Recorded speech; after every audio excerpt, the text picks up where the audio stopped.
You're listening to Braves Country Radio. Please like and subscribe today. YouTube.com/@Braves. Braves Country Radio, your home for the classic call of Braves Country Baseball. Hey Braves Country, I'm Mac Magee. Join us for Pitch by Pitch, Play by Play, the classic call of Braves Country Baseball. We're bringing you Atlanta Braves baseball all year long. Jump into our pregame show, Braves Country Today, just before first pitch. Stick around for the postgame show, Braves Country Tonight, where we will open up the phone lines and react to your calls or your comments all year long. That's Braves Country Radio, pitch by pitch, play by play, your home for the classic call of Braves Country Baseball.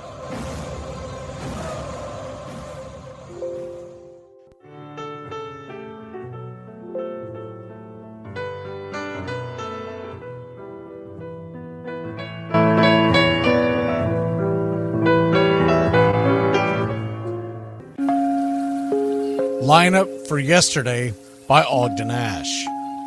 A is for Alex, the great Alexander. More goose eggs he pitched than a popular gander. B is for Bresnahan, back of the plate. The Cubs were his love and McGraw his hate. C is for Cobb, who grew spikes not corn and made all the basemen wish they weren't born. D is for Dean, the grammatical diz. When they asked who's the tops, said correctly I is. E is for Evers, his jaw in advance, never afraid to tinker with chance. F is for Fordham, and Frankie and Fish. I wish he were back with the Giants, I wish. G is for Gehrig, the pride of the stadium, his record pure gold, his courage pure radium. H is for Hornsby. When pitching to Raj, the pitcher would pitch, then the pitcher would dodge. I is for me, not a hard-hitting man, but an outstanding all-time, incurable fan. J is for Johnson, the big train in his prime, was so fast he could throw 3 strikes at a time. K is for Keeler, as fresh as green paint, the fastest and mostest to hit where they ain't. L is for LaHoy, whom Clevelanders love, Napoleon himself with glue in his glove. M is for Matty, who carried a charm in the form of an extra brain in his arm. N is for Newsom, Bobo's favorite Ken. You ask how he's here, he talked himself in. O is for Ott, of the restless right foot. When he leaned on the pellet stay put. P is for Plank, the arm of the A's. When he tangled with Matty, games lasted for days. Q is for Don Quixote, Cornelius Mack. Neither Yankees nor years can halt his attack. R is for Ruth, to tell you the truth. There's no more to be said, just R is for Ruth. S is for Speaker, swift center field tender. When the ball saw him coming, it yelled, I surrender. T is for Terry, the giant from Memphis, whose 400 average you can't overemphasize. U would be Ubel if Carl wore a Cockney, but we say Hubble in baseball like football in Rockney. V is for Vance, the Dodgers' very own Dazzy. None of his rivals could throw as fast as he. W, Wagner, the bow-legged beauty, short, closed to all traffic with Honus on duty. X is the first of 2 X's in Fox, who was right behind Ruth with his powerful socks. Y is for Young, the magnificent Cy. People battled against him, but I never knew why. Z is for Zenith, the summit of fame. These men are up there. These men are the game. Lineup for yesterday, Ogden Ash, January 1949, Sport Magazine.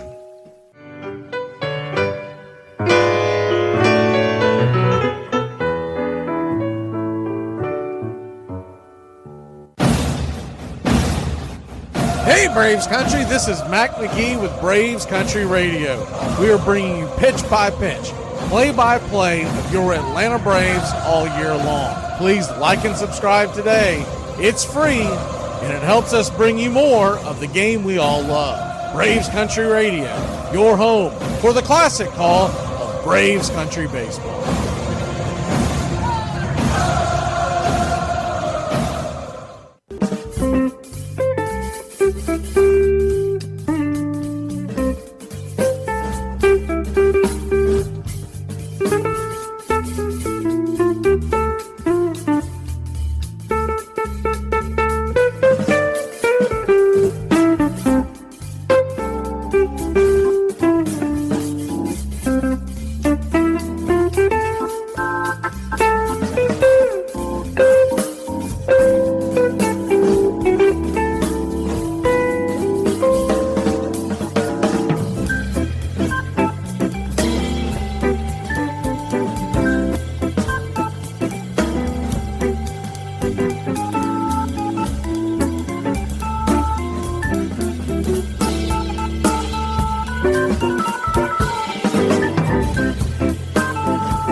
Hey Braves Country, hi, I'm Mac Magee. We'll be bringing you play-by-play, pitch-by-pitch, inning-by-inning of your Atlanta Braves. Please like and subscribe to youtube.com/@BravesCountry. You're listening to Braves Country Radio, your home for the classic call of Braves Country Baseball. Hey Braves Country, I'm Mac Magee. Join us for pitch-by-pitch, play-by-play, the classic call of Braves Country Baseball. We're bringing you Atlanta Braves baseball all year long. Jump into our pregame show, Braves Country Today, just before first pitch. Stick around for the postgame show, Braves Country Tonight, where we will open up the phone lines and react to your calls or your comments all year long. That's Braves Country Radio, pitch-by-pitch, play-by-play, your home for the classic call of Braves Country Baseball.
You're in Braves country.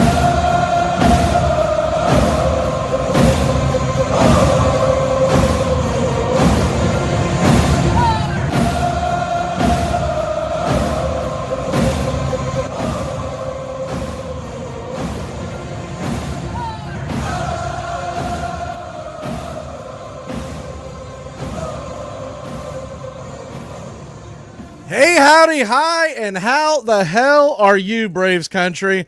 I know a lot of folks will be late getting in with it being a day game and a spring training game, but just like the players, I got to knock the rust off as well. So we're bringing you several games this spring, and essentially it's going to be just about every game that I can get to that's going to be on video. And so that's the game plan right now. We got today, and we also have a game on this coming Saturday. And hopefully the audio is corrected. The streaming service that we use to bring you this show to give you pretty good content, they changed some settings and it really screwed some things up this morning. So I do apologize if the audio is a little off. I'm playing around with it to see what the best one is to do. I think we've got it. But if for some reason there's an issue, let me know, and I will continue to look into it. But anyways, to heck with all that nonsense. How the hell are you, Braves country? Good seeing everybody. Our fourth season. Let's see who we already got in the chat. I think I saw Robert earlier, Jeremy, Heather. Hey, how the hell are y'all? I hope y'all are ready for a game against the Phillies. Ain't that a ripper? Isn't that the team? Isn't that the last team we saw them play? But anyways. This game obviously has much less importance, except for the fact we've got a lot of things going on going into this final stretch. And one of them would be the man you're going to see today. What do we have? We're sitting here on the 20th, so we're literally 1 month away from opening day. And opening day, you're going to have the Braves versus these Phillies in Philadelphia. And my money right now is on Spencer Strider getting the opening day nod. They may give it to the Max Fried because he is the veteran on the team and has been looked upon as the ace. But honestly, I believe that what you're going to see is a bit of a changing of the guard. And I think, look, Spencer Strider finished, damn near won the Cy Young last year. You can make the argument that he probably should have. Max Fried's coming off an injury-riddled year. And Spencer Strider, hey, let's be honest here too, he owns the Phillies. He has really been dominant against the Phillies. He was dominant in the Game 4 loss against Philadelphia. He was dominant in the Game 1 loss. It was the bats that didn't show up. So I think there's a very good chance that Spencer Strider gets the opening day nod and Max Fried would get the Game 2, which would be Saturday. The Braves are scheduled to be off on that Friday going in. Doesn't really matter at the end of the day. But when you talk about a guy who's going to probably take the reins over, because it doesn't look like Max Fried's going to sign an extension. If he doesn't sign an extension by opening day, I just believe he's going to take it to free agency. If he takes it to free agency, we've seen what's happened in the past with Freddie Freeman, with Dansby Swanson. You can put Max Fried in that next category if we don't get him. If we don't get the deal done by the end of the spring, you can pretty much say adios. There is a small chance that he could re-sign, and I don't hate the idea of taking it to free agency because if he has the kind of injury problems that he had last year, you could get a club-friendly deal.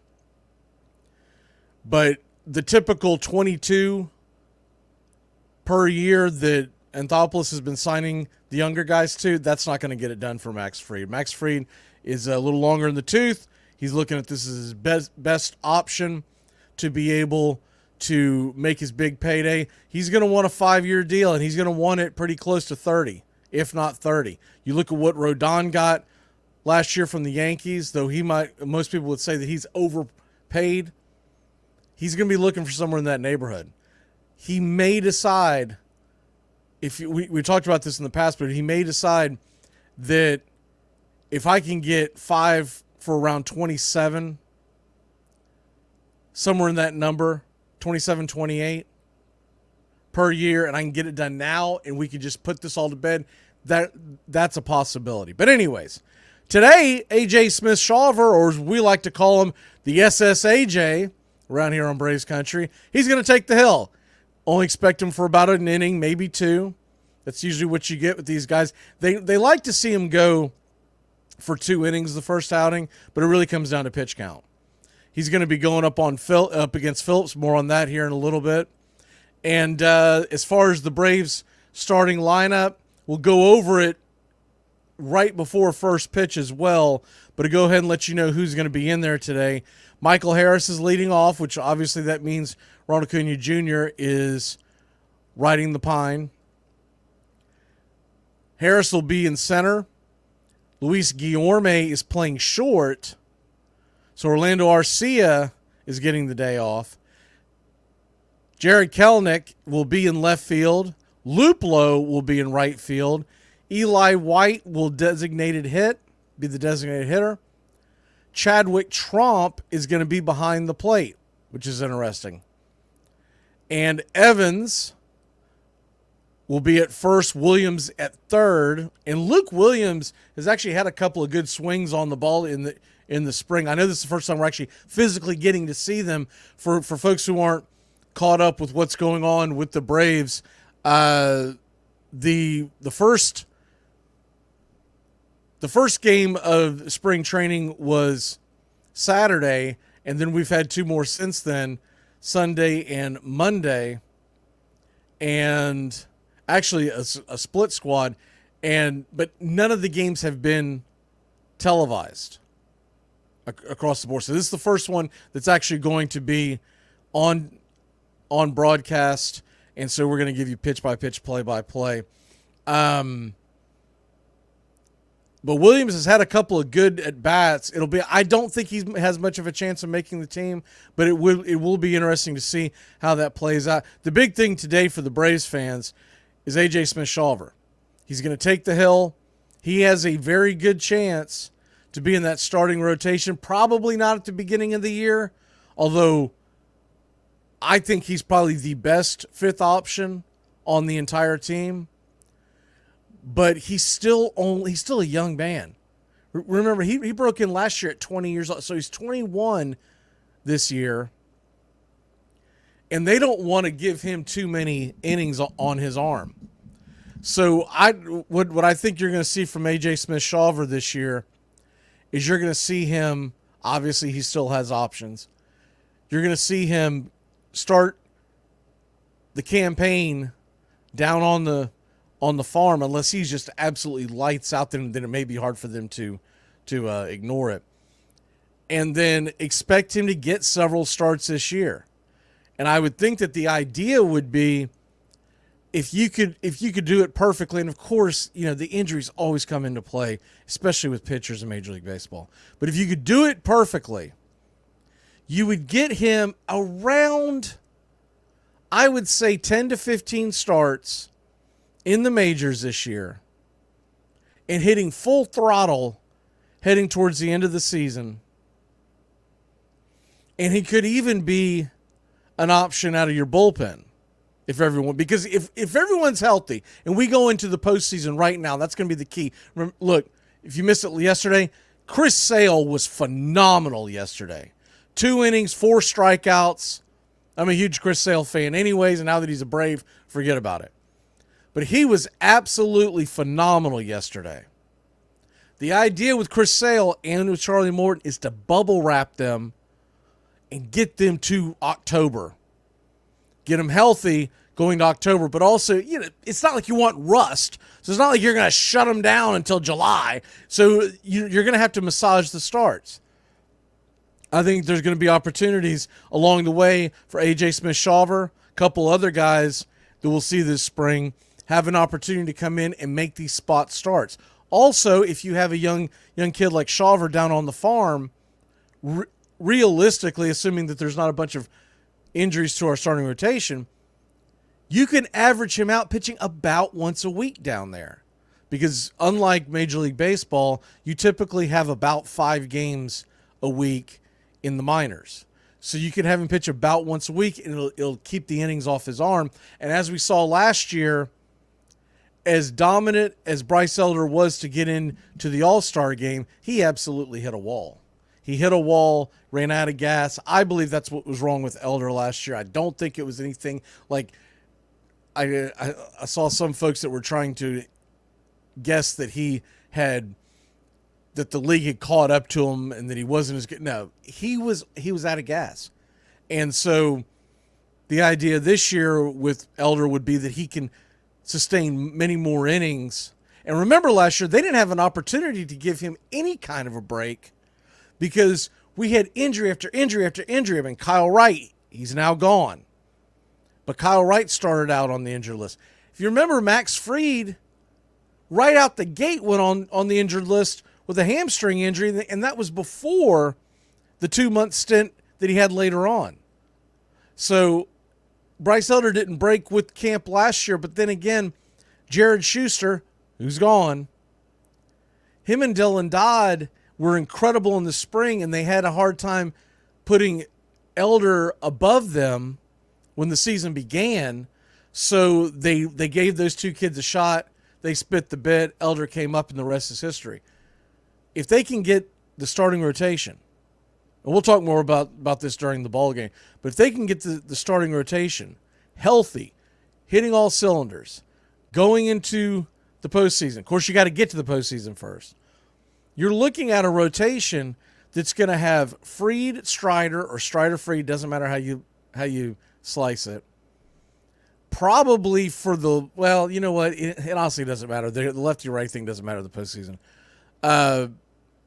But if you had Strider, Fried, Sale, and then Charlie Morton, that would just, you're talking about a much different team than what went into the postseason last year, who had Strider, a very banged up Max Fried, and Bryce Elder, and a prayer. And that's how they went into the postseason. But either way, they know, the entire Braves team knows, it is World Series or bust for this team. You got to at least win the pennant. If you don't win the pennant, I'm not going to say that a season is an absolute disaster, but the fans will be disappointed, and there's no way around it. You cannot expect it to happen any other way except for the fact that, hey, if you don't get to the World Series this year, this is the best team in baseball. Look at the betting market out in Vegas. It's not the Dodgers. It's not the Astros. It's not the Rangers. It's not the Yankees. It is the Atlanta Braves. Now it's time to go out and prove it, and it starts in spring training. All right, we're going to take a quick break, step away, get ready for first pitch, and we'll have you pitch by pitch, play by play, A.J. Smith-Shawver. And Money Mike's having himself a spring so far. We'll be back in a flash. Hey, Braves Country, I'm Mac Magee. Join us for Pitch by Pitch, Play by Play, the classic call of Braves Country baseball. We're bringing you Atlanta Braves baseball all year long. Jump into our pregame show, Braves Country Today, just before first pitch. Stick around for the postgame show, Braves Country Tonight, where we will open up the phone lines and react to your calls or your comments all year long. That's Braves Country Radio, pitch by pitch, play by play, your home for the classic call of Braves Country baseball.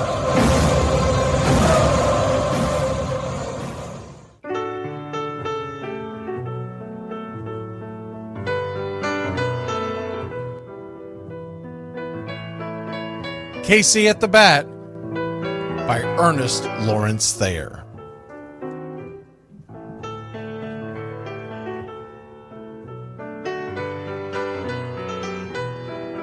The outlook wasn't brilliant for the Mudville Nine that day.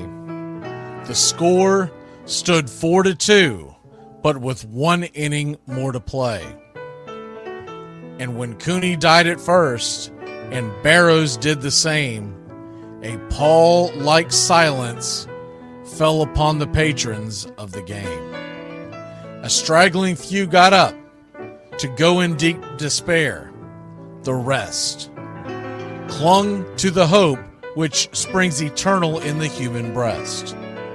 They thought, if only Casey could but get a whack at that, we'd put up even money now with Casey at the bat. But Flynn preceded Casey, as did Jimmy Blake, and the former was a hoodoo, while the latter was a cake. So upon that stricken multitude, grim, melancholy sat, for there seemed but little chance of Casey getting to the bat.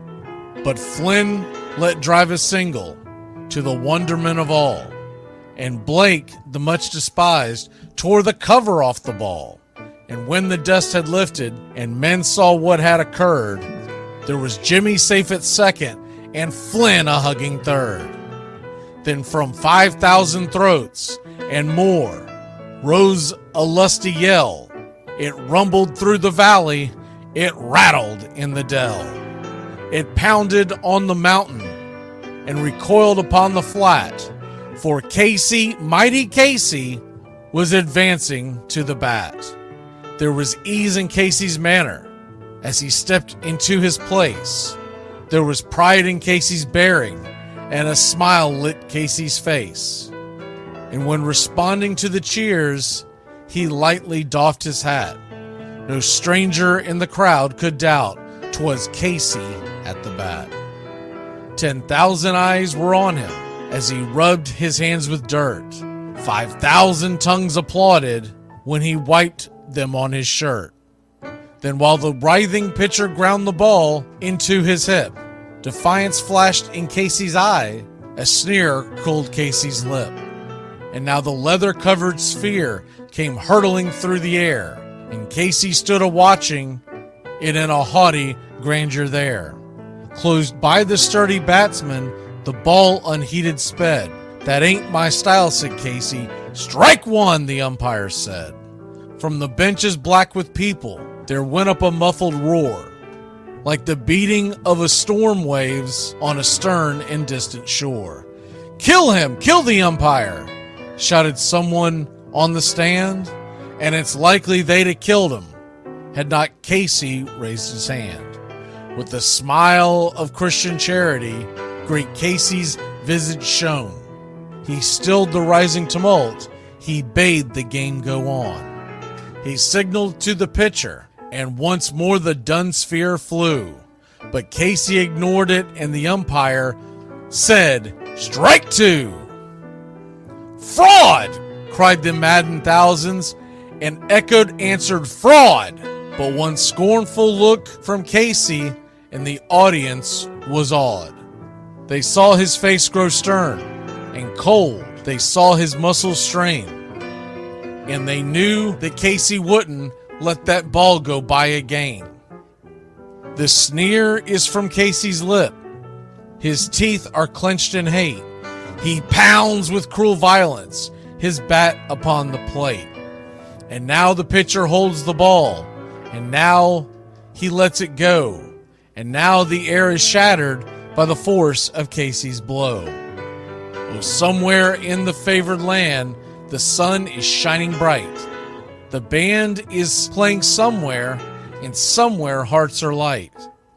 And somewhere men are laughing, and somewhere children shout. But there is no joy in Mudville. Mighty Casey has struck out. Casey at the Bat, Ernest Lawrence Thayer, published June 3rd, 1888. San Francisco Examiner.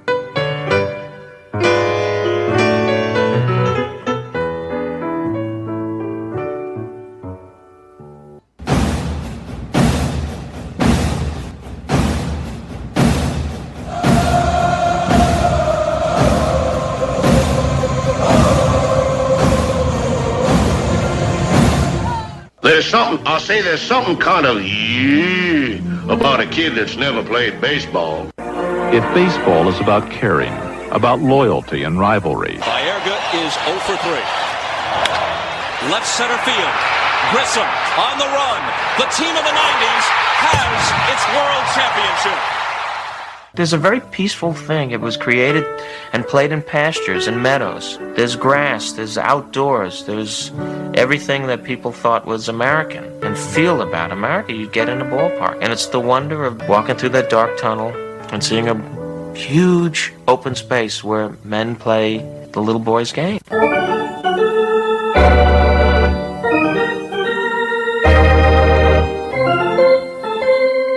I believe in the Church of Baseball. I've tried all the major religions and most of the minor ones. I know things. For instance, there are 108 beads in a Catholic rosary, and there are 108 stitches in a baseball. I prefer metaphysics to theology. You see, there's no guilt in baseball, and it's never boring. It's a long season, and you gotta trust it. I've tried them all, I really have. And the only church that truly feeds the soul day in, day out is the Church of Baseball. Touch 'em all, Joe! You'll never hit a bigger home run in your life! A room in right center. If he hits one there, we can dance in the streets. The 2-1. Swung line drive left field. One run is in. Here comes Brave. Here's the throw to the plate. He is safe. Braves win. Braves win. Braves win. Braves win. You're in Braves country.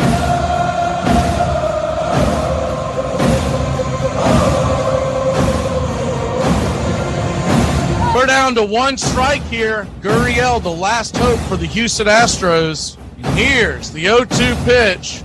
Swung on, bounced over to Dansby. Dansby fires it over to first. And here comes the dog pile.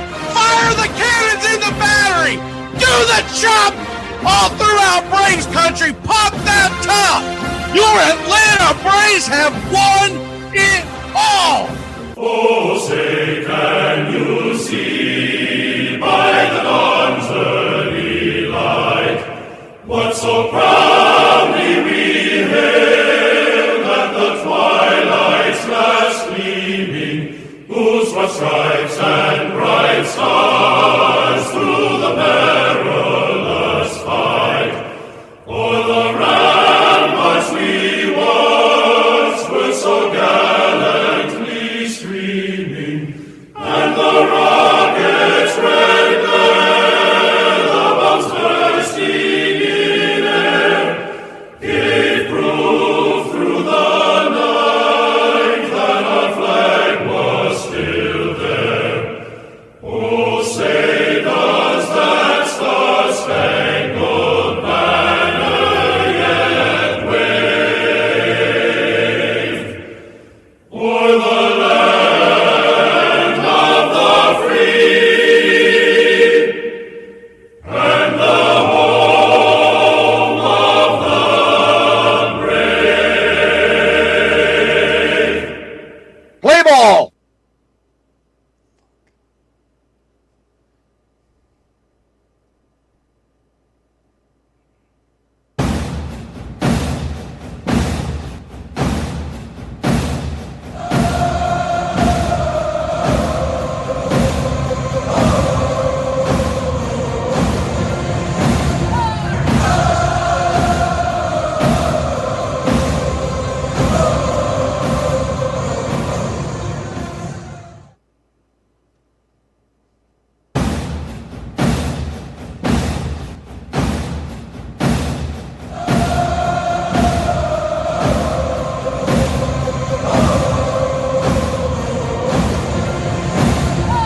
Welcome in Braves Country Baseball as we get going here on a spring training edition, Braves versus Phillies.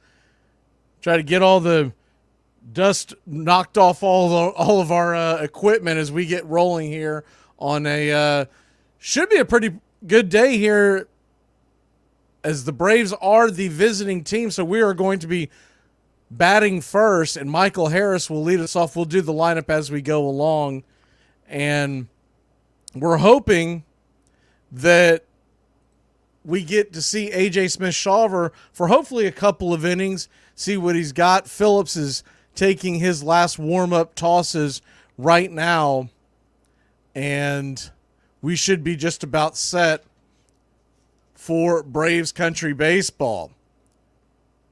Braves are wearing blue tops, gray pants. Phillies, white top to bottom with the red stripes, and it is time for Braves Country Baseball. Yes, sir. The first pitch is swung on and grounded up the middle.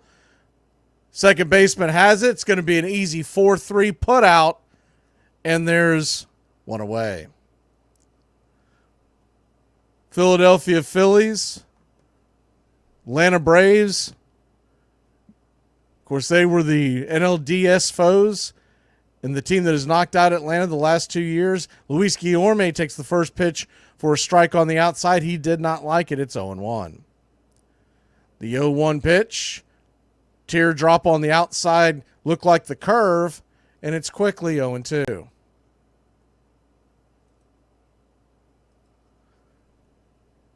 The 0-2 to Guillorme, righty-lefty matchup. Inside, tried to get him to chase at a curveball. Luis Guillorme does not wear batting gloves. Chokes up the bat on the 1-2 pitch. Swing! And lifts that down the left field line. It'll bend foul.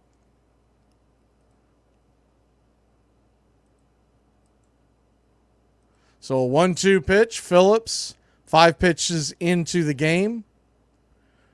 Pitch on the way. Swing! And fouls it straight back. Slaps it against the screen. It's 1-2.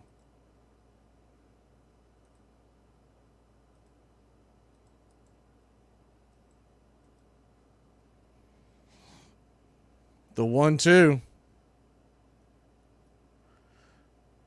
Winds and deals, swung on, taps it foul off the plate. Might have got a piece of the hind catcher. We'll do it again. If you haven't watched listened to a lot of spring training baseball, a lot of substitutions, so we'll try to keep up with them as they go along today. The 1-2 pitch, swung on, taps that foul. Guillorme putting up quite a fight.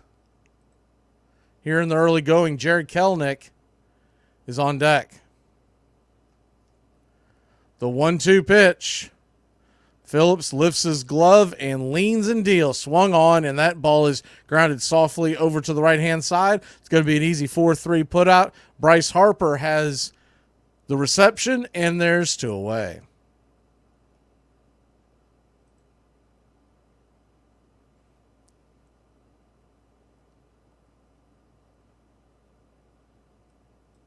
So 2 down.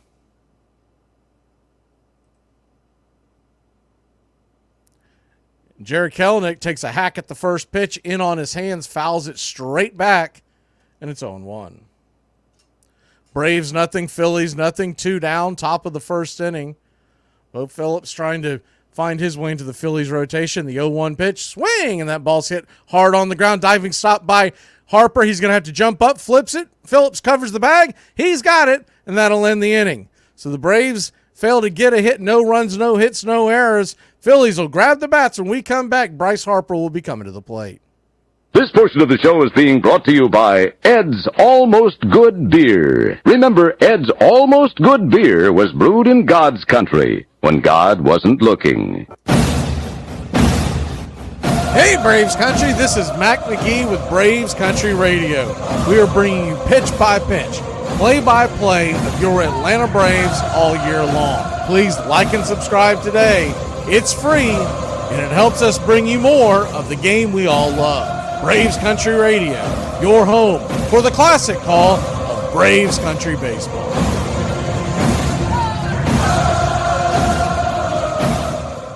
Darryl Strawberry has gone out to get some sunglasses, so the sun has poked through the clouds here at Wrigley, much to the delight of the fans.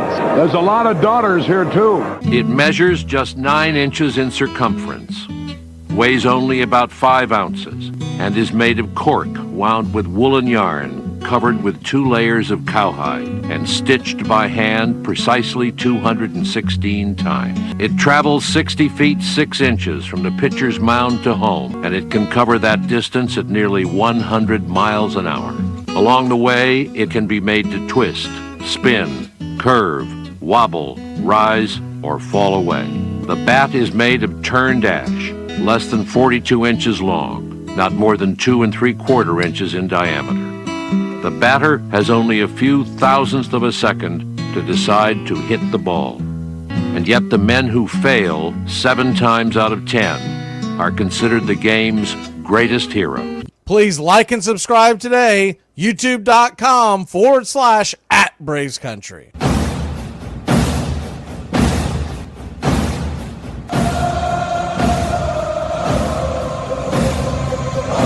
Welcome back.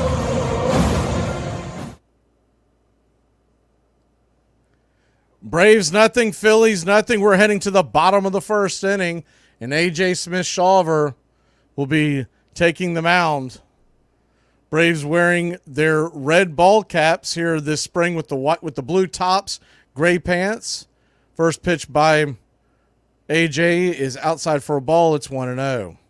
Red ball caps with the Navy A on the top, Navy Bill. The 1-0 swing and a miss upstairs. It's 1-1. Atlanta across the chest in red, outlined in white. And the tomahawk underneath Atlanta. Phillies with the white pinstripes top to bottom and red Phillies across the chest. The 1-1 right there for a strike on the outer edge. It's 1-2.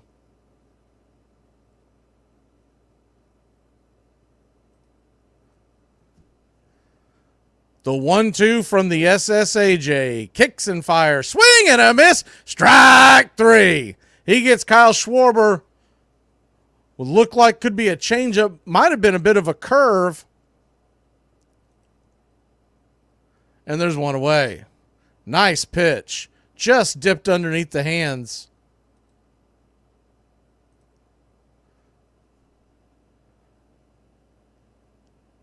JT Real Muto comes to the plate. This looks like this is the Phillies starting lineup, by the way. First pitch on the way. It's right there, first strike. It's 0-1. Good test for A.J. Smith-Shawver here in the early going of the spring. The 0-1 pitch right there, first strike. It's 0-2. He's gone slider, four-seam fastball to start the at-bat. Both on the inner cut. The 0-2 to JT. In the dirt. It's 1-2. Braves nothing. Phillies nothing. Welcome in, y'all. Please hit that like button and subscribe. We're here all year long. And this year we've expanded our schedule. The 1-2 pitch. Swing and fouls it down the line. Out of play. It's 1-2. This year will be coming your way for every game Monday through Saturday. And the Sunday games, we will put up the chat. We'll try to do as many of those games as we can, but it's really difficult with my work schedule. The 1-2 pitch from Shawver. Winds and deals. Curveball, outer edge. Good take by JT. It's 2-2. Hit a roll call here in a second. The 2-2 pitch. Here's the delivery. Swing and fouls it down the line. Please drop a hi in the chat so we know you're here. We're going to give a shout out. And as we normally do, if you want to tell us where you're listening from, all throughout Braves Country. Braves Country is worldwide, as we know. We get folks from all over the place. The 2-2 from AJ. In the dirt, tried to get him to chase that slider. It's 3-2. So tough at bat here. JT Real Muto about to see his 8th pitch of this at bat. The full count. Shawver winds, deals, hanger, swing, and that ball's hit high and deep, going back over the track. The wind's going to carry it out of the park. It's 1-0 Philadelphia. Real Muto saw 8 pitches in that at bat, and he takes that one deep. They don't have the stat cast like they do during the regular season, so it's really hard to know how far that ball flew, but he definitely tattooed it. It was a hanger, and he'd love to have that one back. Just kind of leaned out there and swatted it over the left field wall. Beautiful day here in Florida. You got the palm trees blowing in the warm wind. Bryce Harper steps to the plate. He takes a pitch outside for a ball. It's 1-0. The 1-0 swung on. That ball's hammered into right field. It's going to get down for a base hit, a one-hopper. And the Phillies, with a 1-0 lead, have 1 on and 1 out. That'll bring Nick Castellanos to the plate. Castellanos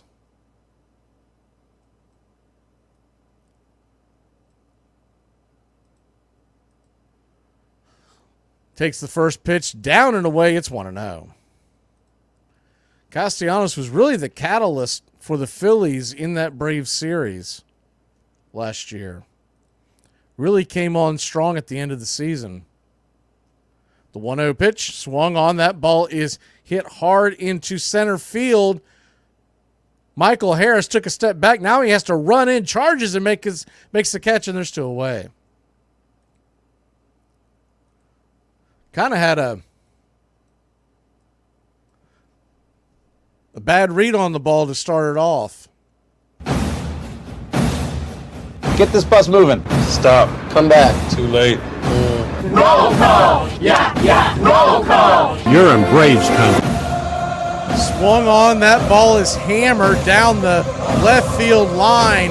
If you're anywhere near the stadium, Alec Bowe might have just broken your window. It's 3-0 Philadelphia. Another hanging slider by SMITH-SHAWVER. And we know not to overreact to spring training, but this is not a good start for the SSAJ. See who's all in here into the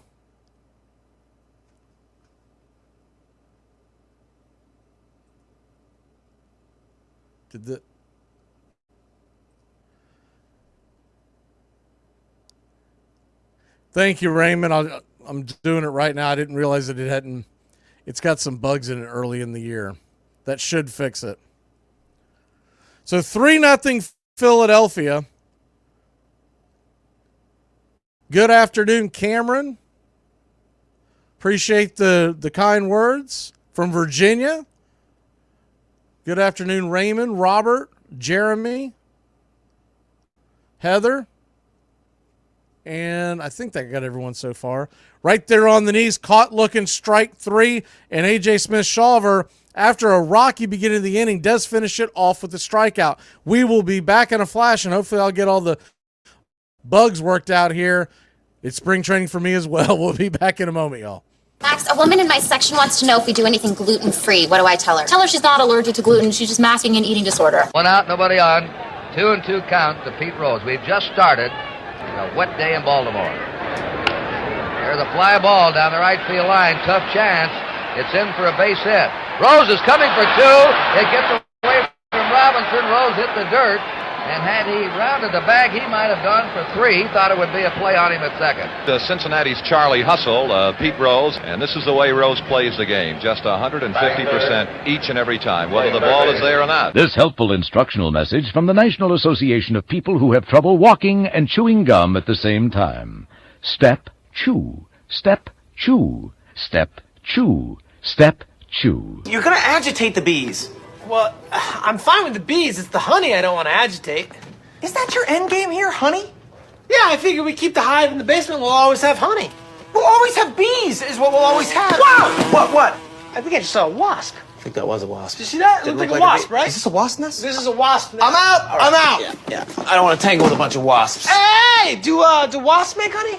No, wasps do not make honey. All right, well, I'm going to check it out anyway. There could be something delicious in here that wasps do make, and I want that. Walt Whitman. Brooklyn Eagle, 1846. In our sundown perambulations of late, through the outer parts of Brooklyn, we have observed several parties of youngsters playing base, a certain game of ball. Let us go forth a while and get better air in our lungs. Let us leave our close rooms. The game of ball is glorious. You're listening to Braves Country Radio with Mac Magee, the classic call of Braves Country baseball.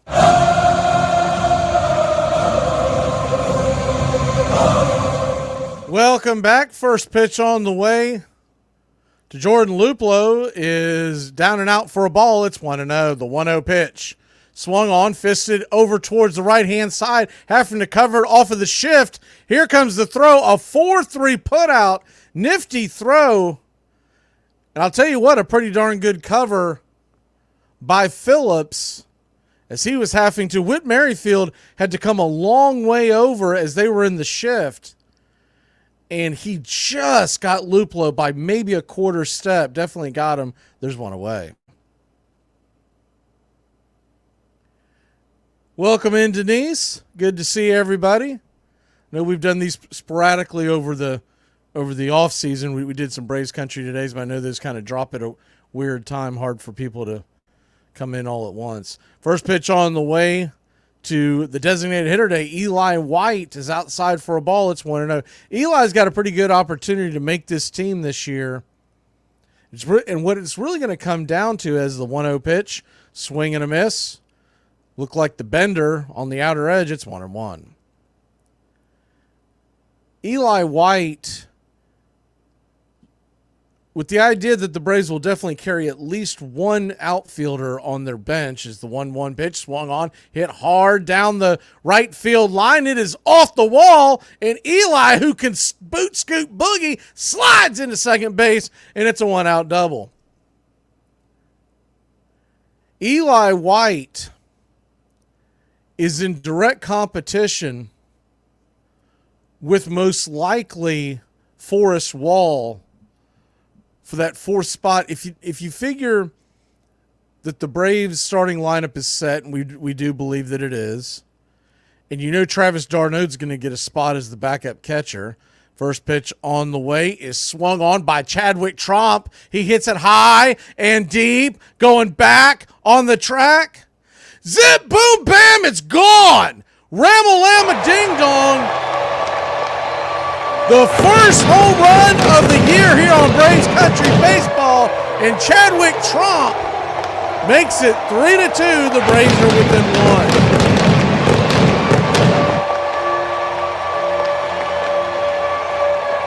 A hanger and a banger. He yanked and cranked that baby deep.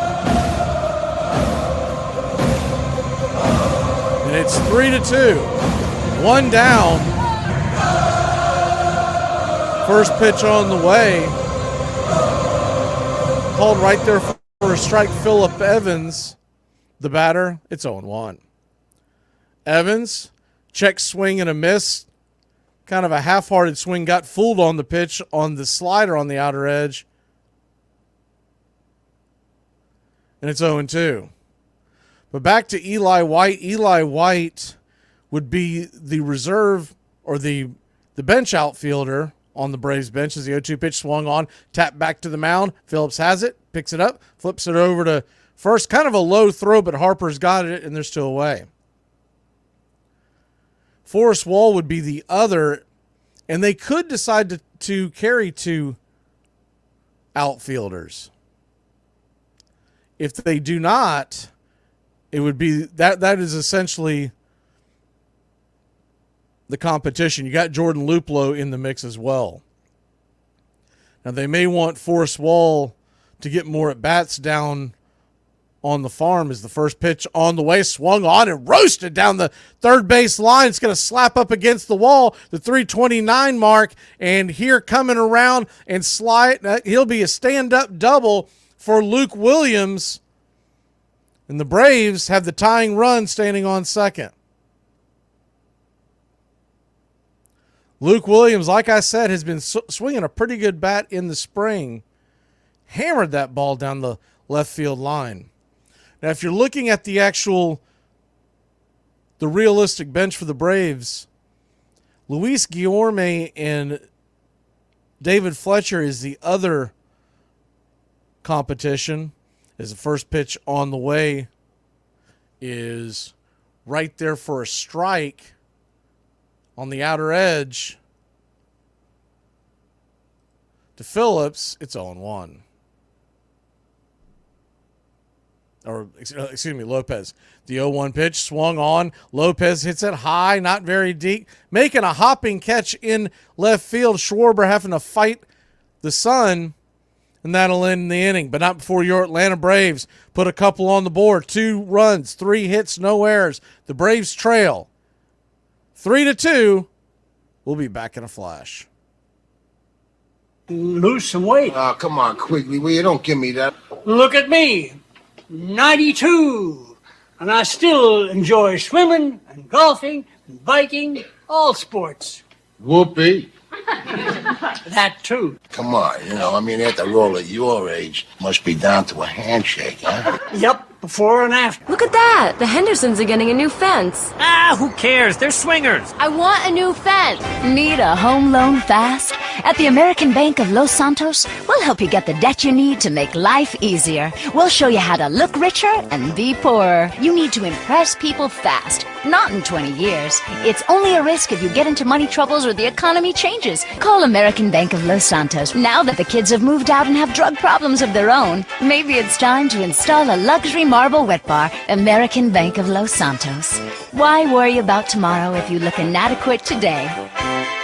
I love football. Who's your favorite player? I like them all. I like Aaron Rodgers. Never heard of him. He was the quarterback for the Jets. So is Aaron Rodgers. He tore his Achilles. So did Aaron Rodgers. Who else do you like? I like TJ Watt. Watt. Whatever. I also like Christopher McCaffrey. Christian. Really? Me too. I turned my life over to the Lord back in 2015. Memorize this one. What if God ruined your plans so that your plans wouldn't ruin you? That's so interesting that it would come out 90 feet.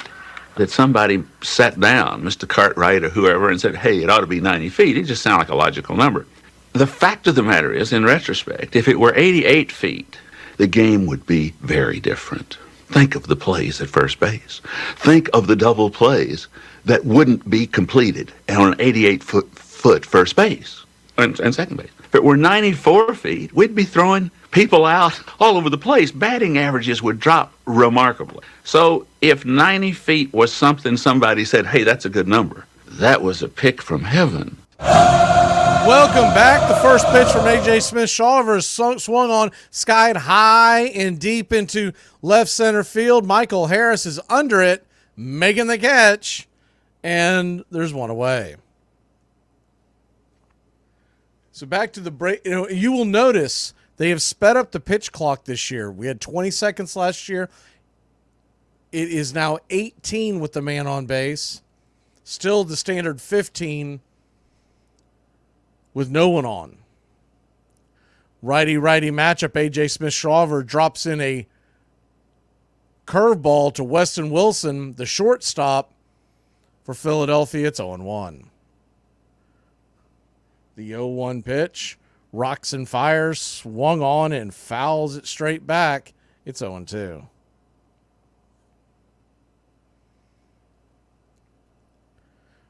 Philly 3, Braves 2. If you're just joining us, Chadwick Tromp went yard, a 2-run shot.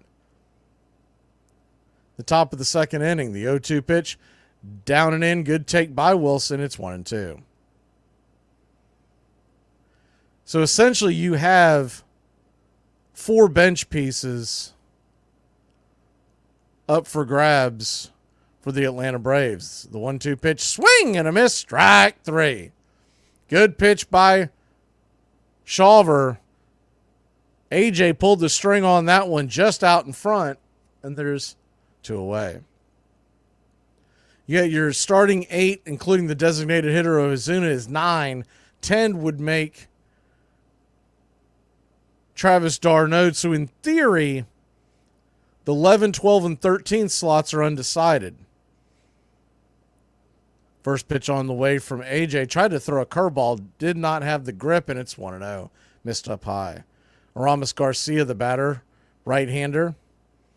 Righty-righty matchup. The 1-0. Tries to drop another curveball, and that one's high. 2-0. AJ's been a little bit all over the board here with those off-speed pitches. Really gotten him in trouble. The 2-0 pitch. Fastball. Got pinched a little bit. Looked like a spring training fastball, but instead, Blue calls it a ball. It's 3-0. The 3-0. Fastball right there on the outer edge. Same spot. It's 3-1.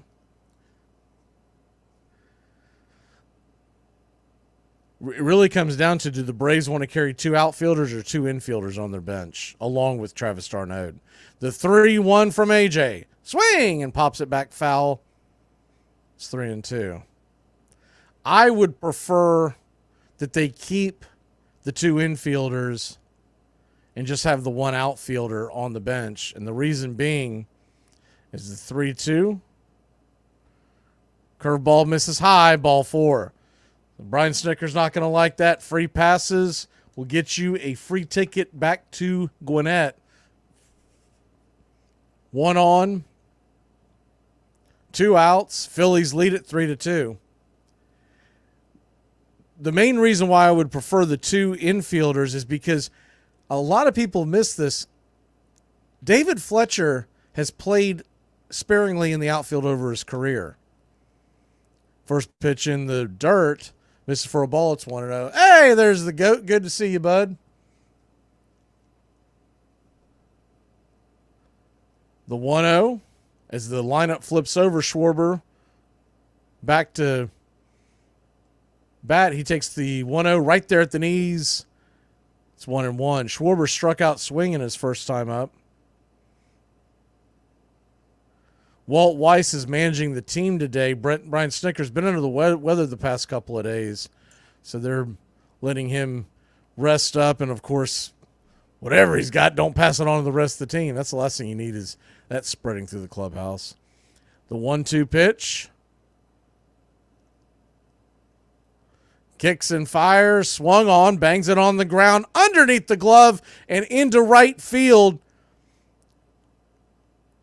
Hard hit ball by Kyle Schwarber. Unable to scoop it. It is cut off, and the runner does go first to third, but there are 2 outs.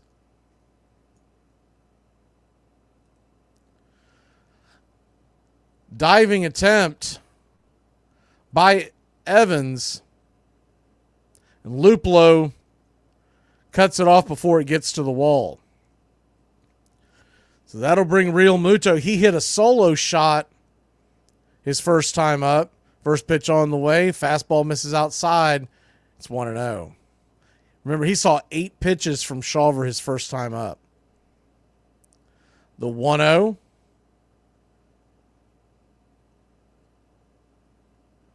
AJ comes set, lets her go. Swing, and that ball's hit high and deep into center field, going back on the track at the wall. Making the catch is Money Mike, and that'll end the inning. So the Braves put a goose egg up on the Phillies. We'll see if they can get back and tie this when we come back. You don't like Drake? How could you not like Drake? Who's Drake? Who's Drake? Drake is good. I told you the Drake was bad. I hate the Drake. Now I want to ask you about, wouldn't you rather have this name spelled G-O-O-S-H, the phonetic spelling, rather than all the S's, W's, and Z's?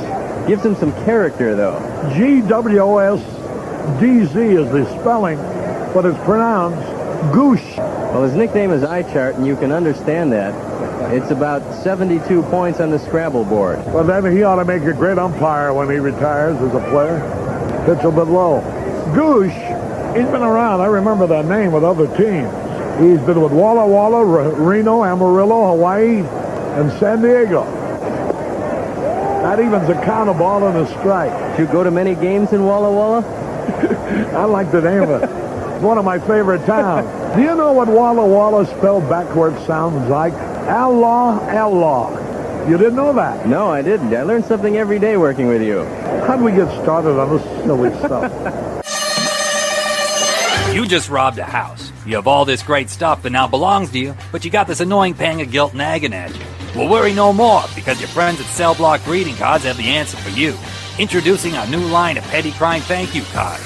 Before you smash and grab one of our cards and leave it behind on your next heist. Choose from any of these fine heartfelt cards like thank you for the plasma TV, or thanks for the PlayStation, alcohol, and penny jar, and don't use your toothbrush, or limited time introducing I'm still in the house, and many more sentimental petty crime thank you cards. Available at any back alley, shadowy parking lot, or Armchair.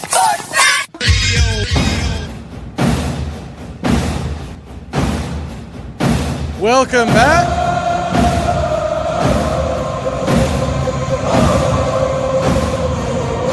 Braves grab the bats, leading off to be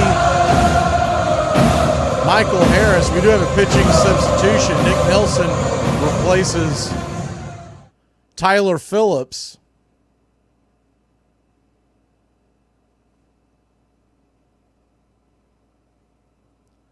Be a righty-lefty matchup.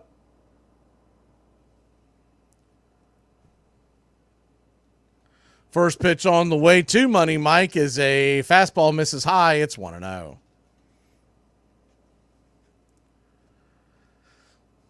Michael Harris led the spring off this year. First pitch he saw, he hit it in and over the fence. The 1-0 pitch misses outside wide. It's 2-0. Finished the day with 2 hits on Saturday, a home run and a double. Swinging the bat well coming out the gate. Love to see that. The 2-0 pitch swung on, hammered high and deep, going back on the track. Speak of the devil, rock 'em, sock 'em, smoke 'em if you got 'em. Michael Harris pounds that ball into oblivion, and it's 3-3. A solo shot. Holy cow. An absolute rocket.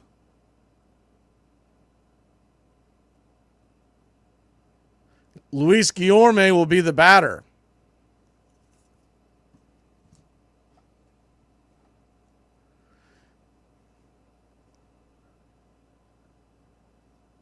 Guillorme digs in.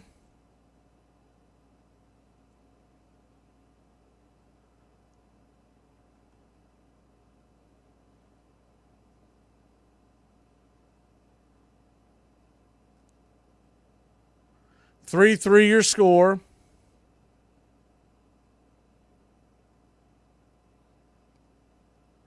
Guillorme. Apologize, we're having technical difficulties. Guillorme walks.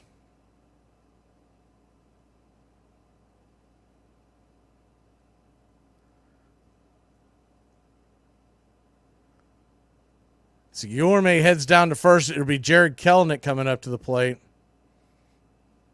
We'll get back on track here in 1 second. I do apologize. Spring training.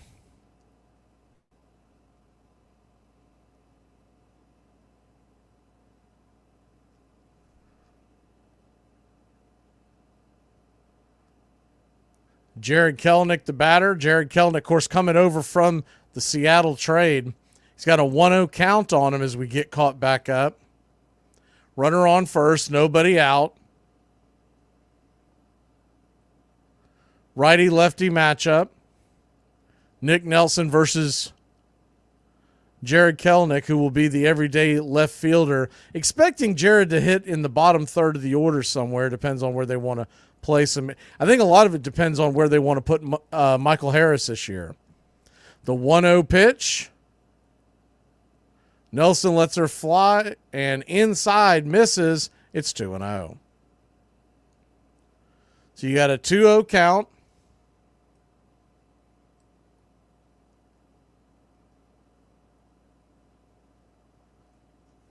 Standing on deck is Jordan Luplow. Pitch inside, down and in, ball 3-0. So you got one on, nobody out. A 3-0 count to Jared Kelenic. Kelenic is yet to get a hit this spring. The 3-0 pitch swung on, and that ball is rifled down the first base line, but plenty foul. Hey, Yelton's alive. It's always good to see everyone check in, man. I worry when I haven't seen some of y'all over the long break. Great seeing everybody here.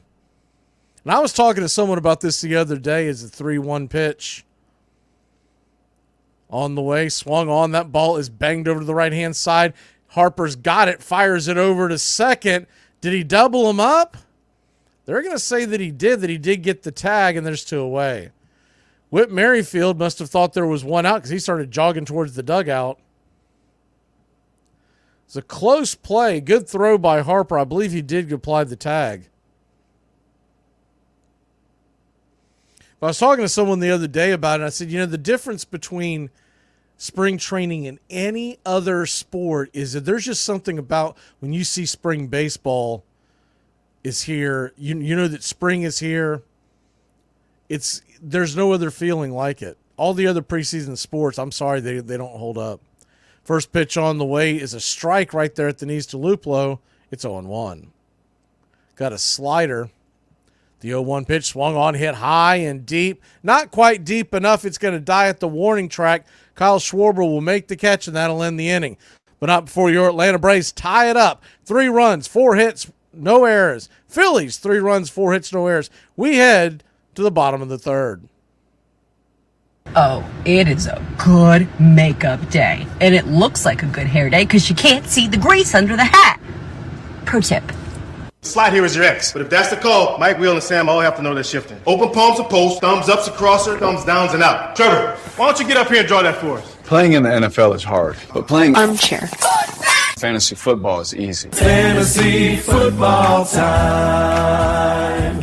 You won't let me draft the players I want to play. It's fantasy football, so the Hulk should be able to be on the team. You go 14 times and only win 1 time. It leaves a little sting. But I've said this. I know it's going to sound weird, but I've said this. If I had to go back to the future and know what the results were going to be and trade with the Marlins, who won twice and only went twice, I wouldn't do it.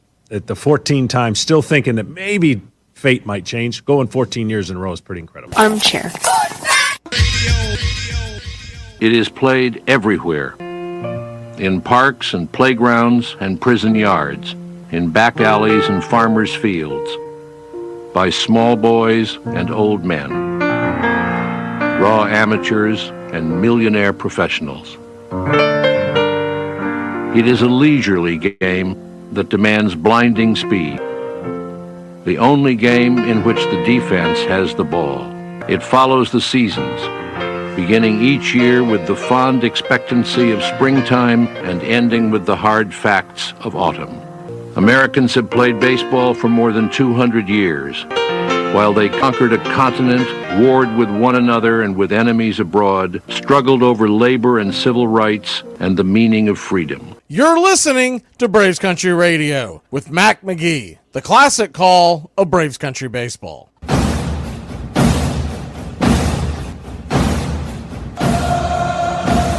Welcome back. They showed another angle on that Harper throw to second. It did look like he applied the tag really close.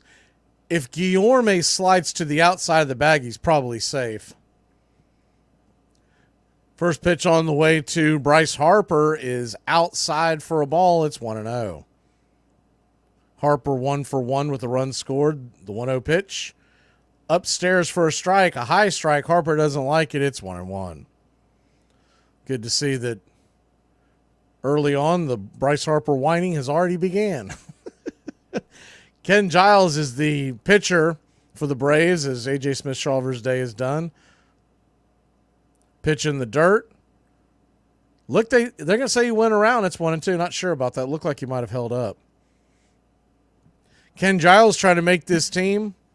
Remember, he was one of the better closers in all of baseball just a few years back, but some injuries have pushed him backwards. The 1-2 pitch outside for a ball, 2-2. Signed a minor league deal with the Atlanta Braves, hoping to get back into the thick of things. I don't know if he has much of a chance of making the opening day roster, but he definitely has a chance to contribute. The 2-2 pitch, swing and a miss, strike 3. Got the locomotive down the line on the outer edge, and there's one away. That would go a long way to getting him an opening day roster slot if he can handle Bryce Harper. The Braves start the 2024 season in Philadelphia. First pitch on the way. Called for a strike, slider at the knees. It's 1-0.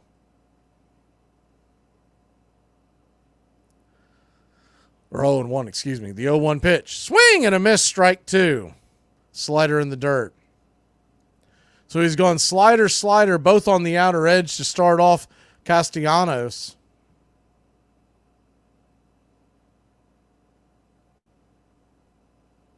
The 0-2 pitch.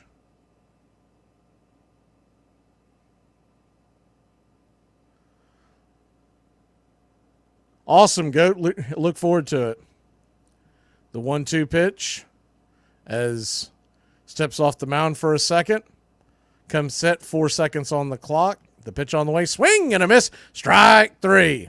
That slider was in the dirt and darn near in the other dugout. Castellanos couldn't lay off of it. And there's 2 away. The Braves bullpen will be a very interesting race to see who makes it. And, of course, the number 5 starter is what everybody wants to know.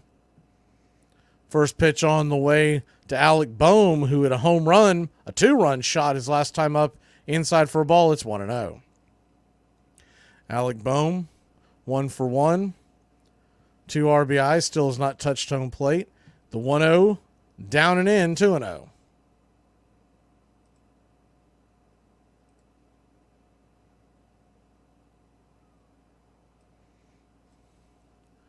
The 2-0 pitch. He's gone sinker to start him off. Slider right there about belt high. It's one of those hanging type sliders that got AJ in trouble. It's 2-1. The 2-1 from Giles. Swing and a miss. It's 2-2. Slider in the dirt.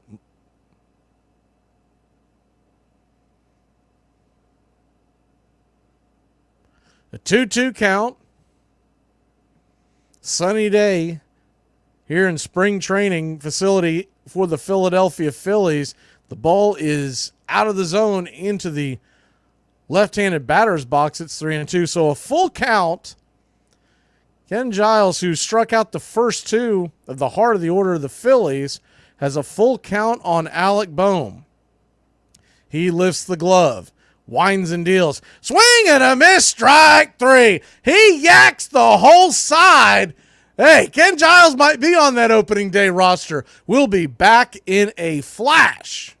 I had a first date planned for Friday. I showered. I did my hair. I looked good. And then I sat in a restaurant for a half hour waiting for him, and he never showed up. He then called me 2 hours later to let me know that his dad was in the hospital. And then he called me after that to tell me that his dad wasn't actually in the hospital and that he lied. He then proceeded to leave me about 5 or 6 additional voicemails. It's been an hour and I haven't really heard from you, which I don't think is very cool. I talked to my friends and they said I should have heard something from you by now. Super honest with you, and I just don't think that it's fair that you're not calling me back. It's not cool, you know. Not cool. I'm starting to rethink things, and what? I don't know. If I don't hear from you in the next 30 minutes, I'm sorry. I just don't think it's going to work out. I'm up. Biggest pick of the draft. 5th pick, 6th round. TJ Hoshimazode. Yes. Lock it up. Who? What? TJ, how's vanilla? All right. TJ, who's your mama? Fantasy Rule 17. Know how to pronounce your draft picks. You mean TJ Hushmanzada from the Bengals? Put him on the board. Hoshimazole. Got it. Championship. Fantasy football time. Fans are on their feet, rooting for Jack Morris. And he takes a little walk, and you can understand it. He doesn't want to do anything in a hurry. A pitch away from a no-hitter. One pitch. He had it 2-2 to Lazinski, and then walked him. And he is 1-2 to Kibble. Got him swinging, and he has his no-hitter. Braves Country Radio, your home for the classic call of Braves Country Baseball. Yes, sir, the Atlanta Braves. Philadelphia Phillies in action. Tied at 3 apiece as we head to the top of the 4th inning. Both teams with 3 runs and 4 hits, no errors.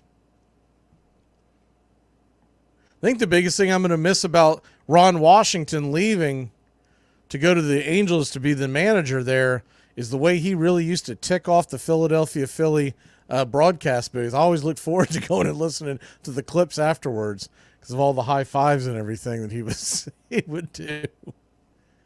I hated the fact that he took EY with him too. That was brutal. I kind of expected Ron to eventually get a chance, and fair enough. I don't know how much he's gonna love being an Angel. That team's gonna be brutal this year. You've seen some of the things that's already gone on with that team. First pitch on the way to Eli White, who's trying to get himself a part of the 26-man roster on opening day. He's 1 for 1 with a double and a run scored. He takes it for a ball. It's 1-0. The 1-0 pitch swung on and sawed off, foul, out of play over the first base dugout. 1-1. Gregory Soto is in the game. Everybody remembers him, the left-hander. The 1-1 pitch. Slider in the dirt. Good take by Eli. It's 2-1. You can't call any of these guys a lock, but I feel like Eli White's going to make the team. The 2-1 pitch. Lefty-righty on the way. Misses high. Ball 4. They had not updated the screen, or did he try to?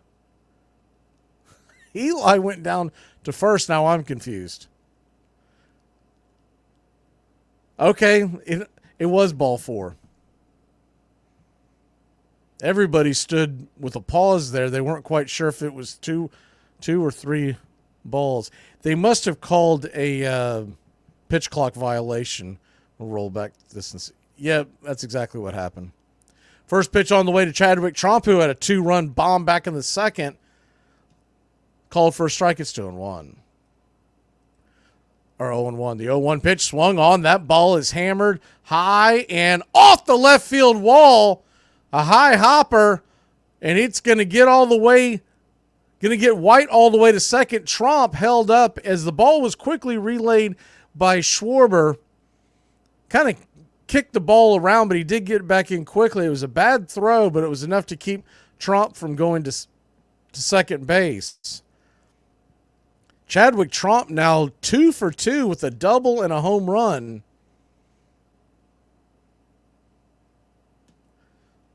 I was so glad to see him pass through and the Braves be able to re-sign him. I thought for sure in the offseason someone else would pick up Chadwick.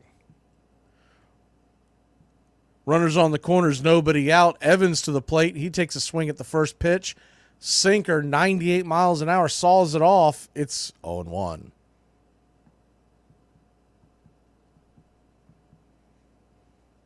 The 0-1, rocks and fires, inside, misses. Slider, it's 1-1.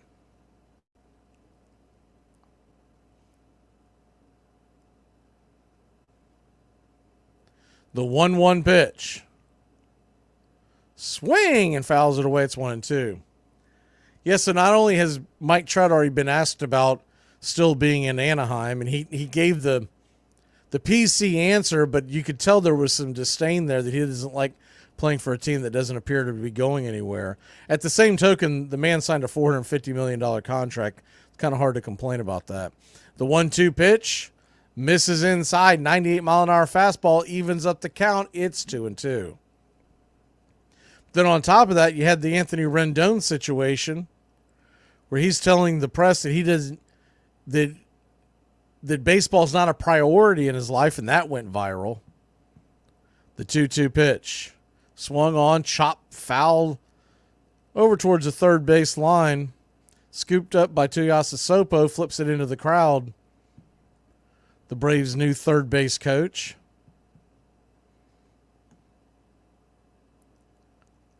Once again, if you're just joining us, Snicker is not with the team. A little under the weather, so he's going to rest up. The 2-2 in the dirt. Trump stays put, as like most hind catchers, does not have great wheels. So you got a full count. Runners on the corners. The Braves and Phillies are tied at 3 apiece. Philly jumped out to a quick 3-3 lead. 3-0 lead, and the Braves have climbed back into it. The couple of homers by Trump and Harris. The full count delivery. Swung on. That ball's lifted high and deep. It'll be enough to score the runner. A leaping catch at the wall. Nifty catch.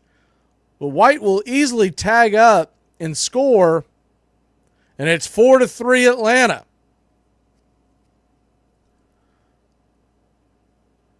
Good piece of hitting by Evans. That ball almost made it out of there. The deepest part of the left field, right in that crevice. Heck of a running catch by Johan Rojas, who is also competing to get on the everyday roster, and most likely the starting center fielder. First pitch on the way to Luke Williams is down and away for a ball. It's 1-0.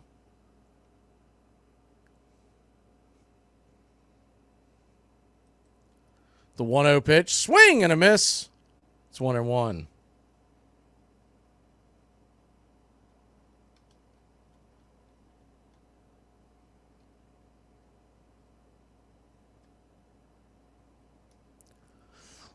The 1-1. Right there at the knees. For a strike, it's 1-2.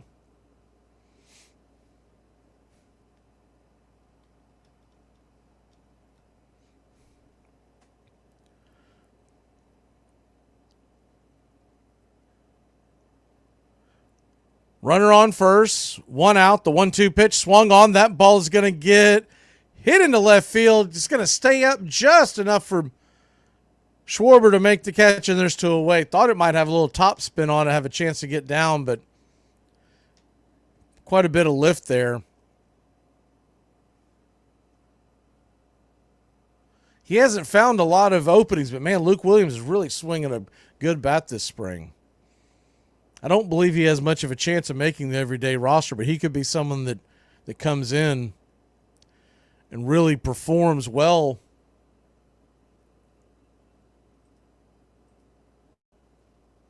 At some point this season. Of course, the hope would be he wouldn't need to. We don't have an injury like that. 1 on, 2 outs. Lefty-righty matchup. Soto fires the ball to Lopez. Albie Lopez takes it for a ball. It's 1-0. 98 miles an hour right there at the knees.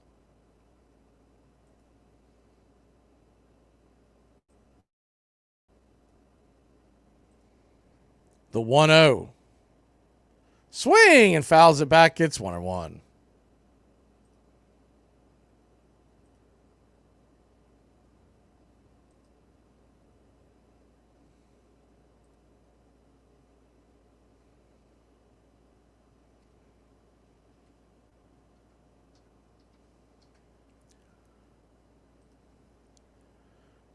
Lefty righty. The 1-1 to Lopez. Swing and a miss in the dirt. It's 1-1.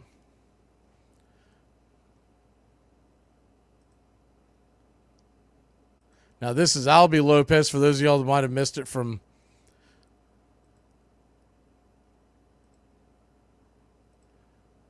the offseason. Nicky Lopez is in Chicago.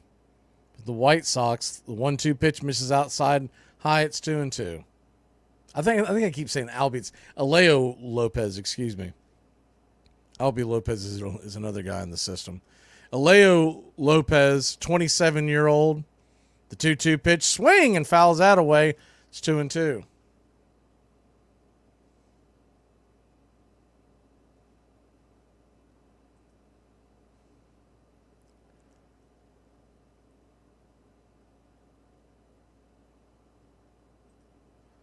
The 2-2. Runner on first, 2 outs.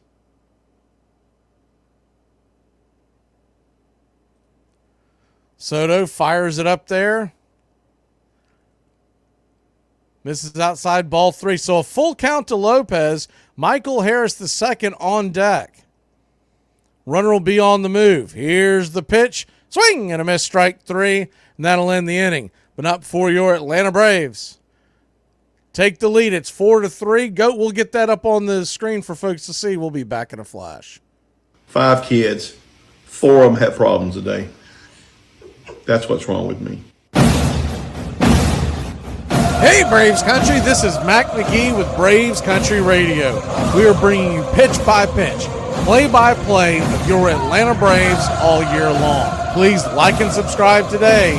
It's free, and it helps us bring you more of the game we all love. Braves Country Radio, your home for the classic call of Braves Country Baseball.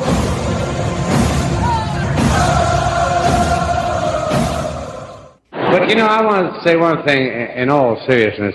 I feel sorry for you people that don't drink. I mean it, because when you wake up in the morning, that's as good as you're going to feel all day. Armchair. My son's school sent an important update. We will no longer accept DoorDash, Uber, or any other food orders sent to the school for students. Please send pre-packaged lunches or they can eat in the lunchroom. In case you all wondering, no, my son is not in high school. He's in 1st grade. What kind of lives are y'all leading? Y'all have been sending so much food through Uber Eats and DoorDash that the school had to shut it down. I don't care what y'all say. I don't want to hear nobody else come on this app and talk about how broke y'all are and y'all can't pay y'all bills. I tell people this all the time. You might think I'm crazy when I tell you this, but the easiest place to hit today is the big leagues. It is, and I'll tell you why. You make the big leagues. The lights are better. The umpires are better. Pitching control is better. And maybe most importantly, you're facing the same guys year after year after year. They don't get better. They don't change their philosophy. Welcome back.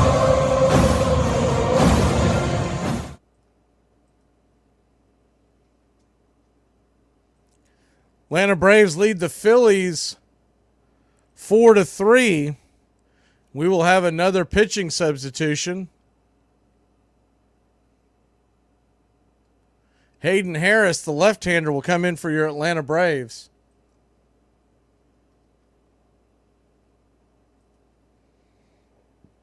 Lefty-righty matchup as he'll face Whit Merrifield to get it going. First pitch on the way is swung on and bang foul. It's 1-0. Or 0-1, excuse me.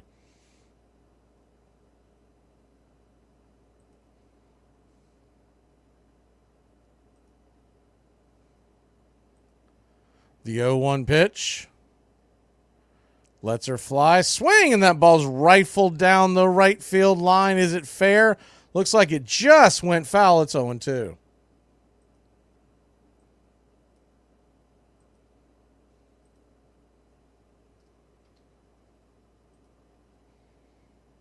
The 0-2.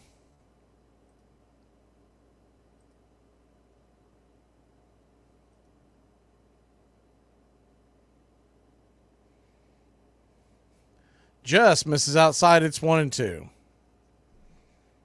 So a 1-2 count on Merrifield to start the bottom of the 4th inning. Harris Leans and deals. Swing, and that ball is rifled into the left field wall. Off the wall. Poorly played. It's going to come off the wall. And Merrifield, rounding his way around first, easily makes it into second.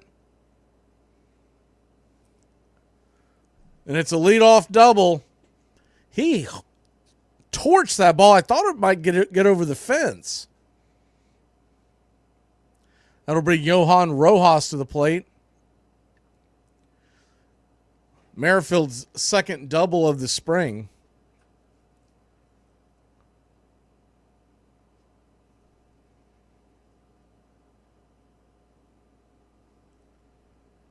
Lefty-righty matchup. Harris lets her go, just grabs the outer edge for a strike. It's 0-1.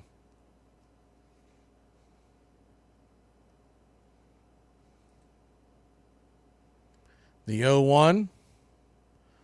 Looking back, the runner at second, Harris lets it go and misses high, but it looks like he went around. It's 0-2. So an 0-2 count.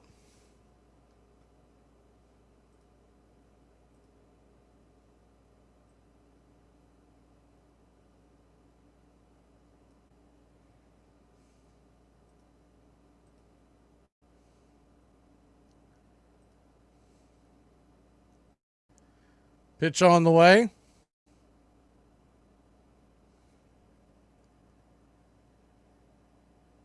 Oh, 2 count. Runner on second. Nobody out. Harris misses outside. It's 1-2. So he's gone four-seam fastball, then slider, then back to the four-seamer. Four-seamer hitting about 90 miles an hour.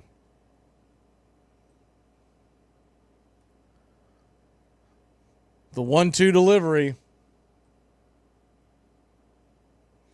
Hits it off to the right-hand side, and that ball's going to be booted. That'll be an E4 for sure. Lopez.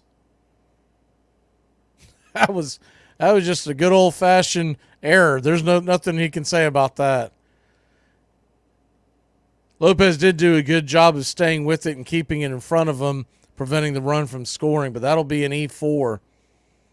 Fairly soft hit ball. It took kind of a high hop, but one that he definitely should have got. So runners on the corners and nobody out.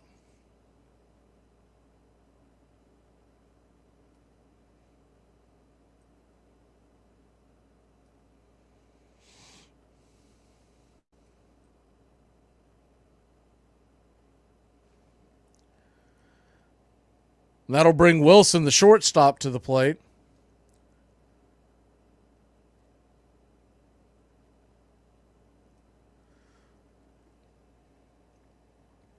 Lefty righty swing, and that ball's hit high and deep into center field. Going back on the track at the deepest part of the park is Michael Harris. He'll make the catch, but Merrifield will easily score, tying up the game 4-4 at the bottom of 4.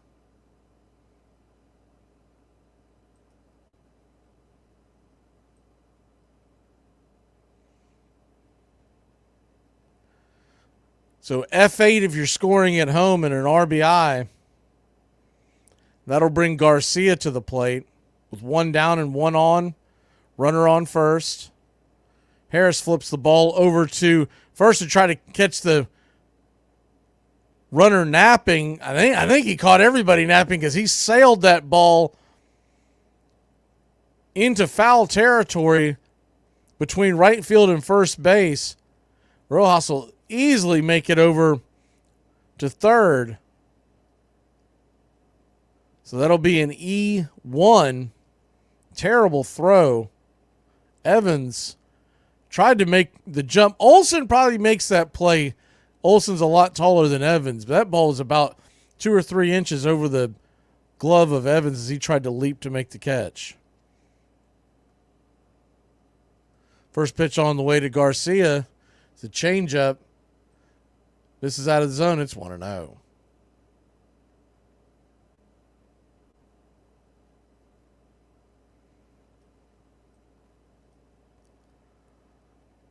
The 1-0. Fouled away for a strike. It's 1-1.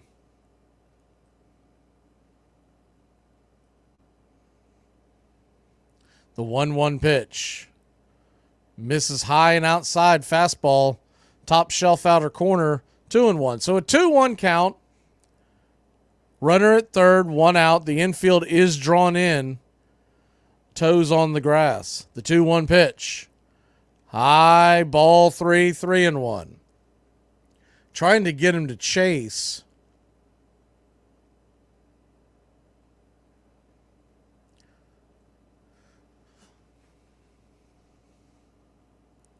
The 3-1 delivery. Swing, and that ball is hammered into left field through the drawn-in defense, and Philadelphia takes the 5-4 lead. Garcia, good piece of hitting. That's probably a base hit even with the defense back.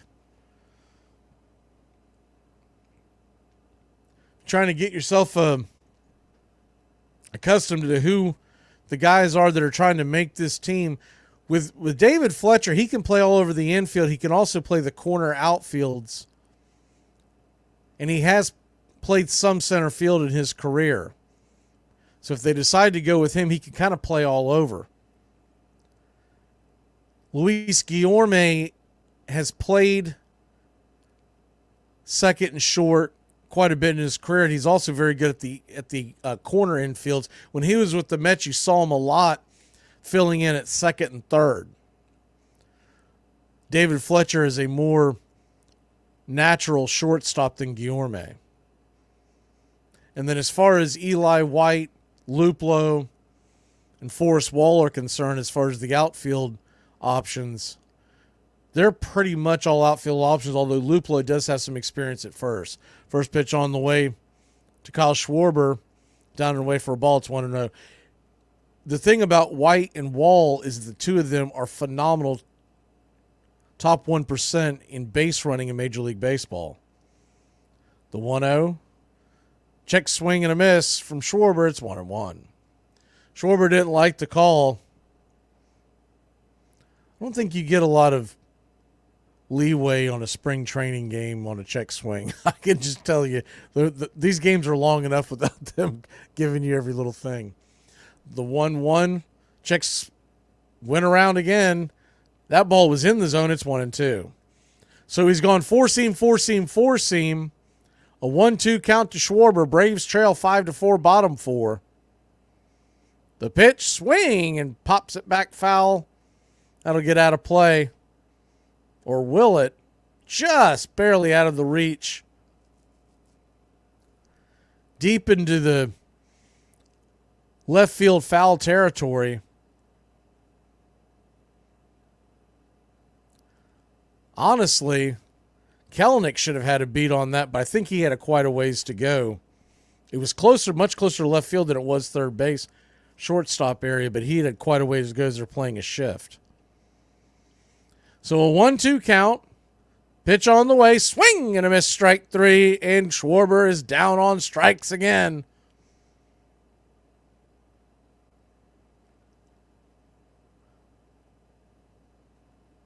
Schwarber once again hitting over 45 home runs. He's really turned into an all-or-nothing guy. High OPS because of the home runs, but usually hits for a very low average. Usually somewhere around the 200 range, the Mendoza line. First pitch on the way to Real Mutos. He will get another at bat. It's right there for a strike. It's 0-1. You'd think this is probably Real Mutos' last at bat. Usually they don't like the catchers to go very long, especially the veterans. The 0-1, high and out of the zone. It's 1-1. JT Real Muto, 1 for 2 with a home run and an RBI. Bryce Harper does stand on deck. 2 outs, runner on first. Phillies lead by 1, 5-4, bottom 4. The 1-1 pitch, swung on, fouled straight back.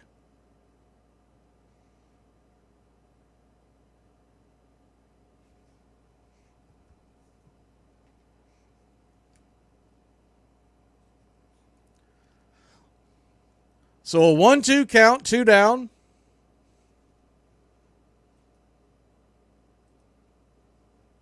Pitch on the way, swung on and fouls it away. It's 1-2.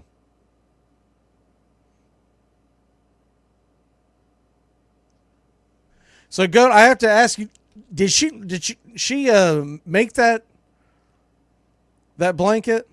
Is that what you were saying? The 1-2 pitch on the way. Strike 3, caught looking right down Main Street, buckled him, and that'll end the inning. Philadelphia takes a 5-4 lead. We will head to the top of 5. Be back in a flash. America is a nation that can be defined in a single word. I was going to 1-1 pitch. A long drive to right. Ramirez turns to the track. She's gone. Dave Justice, all is forgiven in Atlanta. Baerga is 0 for 3. Left center field. Grissom on the run. The team of the 90s has its world championship. God would never let me be successful. He'll kill me first. He'll never let me be happy. I thought you didn't believe in God. I do for the bad things. The ref wants to fight. See him? He's like, fight It's me. offsides. Right, they're on his side. He's like, oh. No, he's calling offsides. Oh, I didn't know. Cussing. No, it's a false start. Oh, false start. Same thing. It's not the same thing. Oh, okay. It's my first time. Look, power to the people. Fourth down. Oh, fourth down. I mean, that's fourth down. Yeah, that's fourth down. Illegal hair pull. Illegal substitution. Nose punch. Face mask. Illegal leg stretch. You can't stretch. Roughing the kicker. Do you even watch football? Yeah. Are you sure? Yeah. This is for an NFL record 66 yards. On its way. Look, he's so bad he just kicked the ball. It's a field goal, Derek. Ref's like, why'd you kick the ball? If I was the ref, I'd probably go talk to him. I'd probably be like, you can't just be kicking the ball because you're mad. And I don't give a damn who you are, how much money you got. You're going to make 7 out of 10 outs and go to the Hall of Fame. What others is LeBron James shoots 3 out of 10? Are we buying that 26? If Tom Brady completes 3 out of 10, are we buying that 12?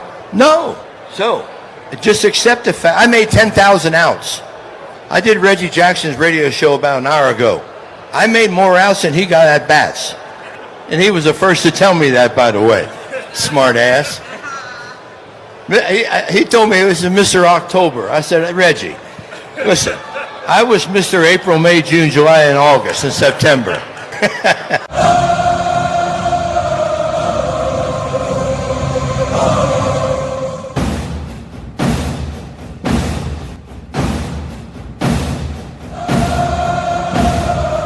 Welcome back, Braves country. The first game that the Braves have actually been televised this spring.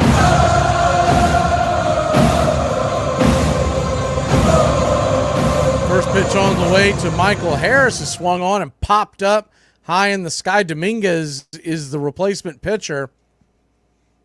And caught on the infield grass behind the pitcher's mound is Alec Boehm. There's one away.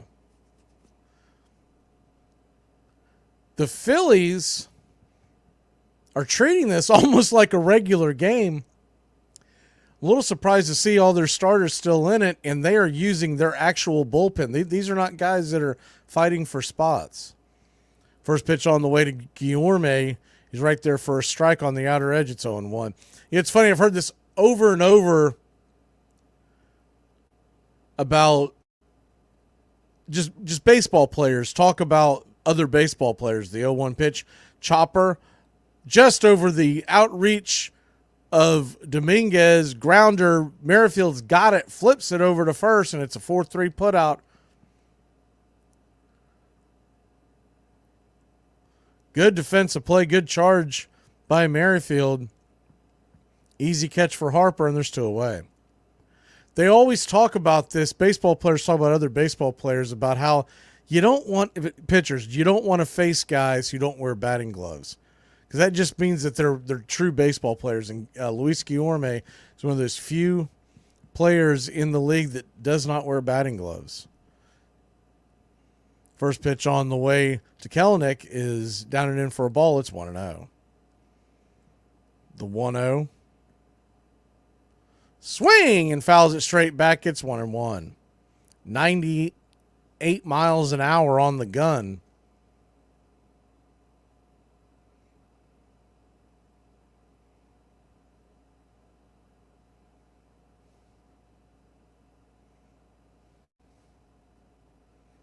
The 1-1 righty-lefty matchup. Pitch on the way. Swing and a miss over the top. Slider. It's 1-2.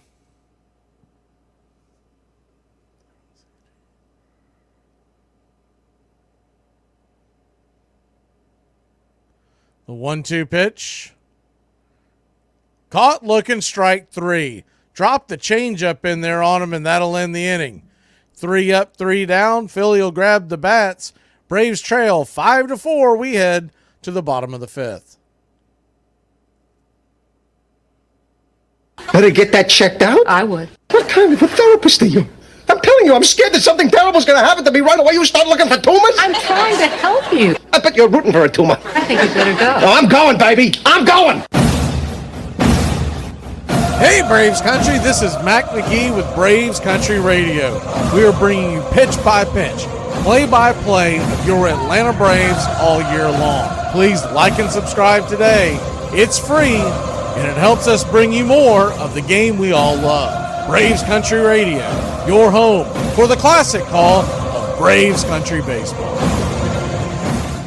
You got anything you'd like to ask Tom before we go, CJ? I would just ask, when you started playing well, what was the process of your mentality? Like, how did you stay on the straight and narrow? You have people reaching out and family and, like, just the world around you seems like it's spinning and you're just trying to stay focused. And I think the important thing I really want you to realize, this is now your job.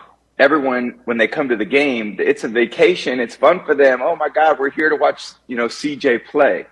For you, you don't bust in on your friends at their job.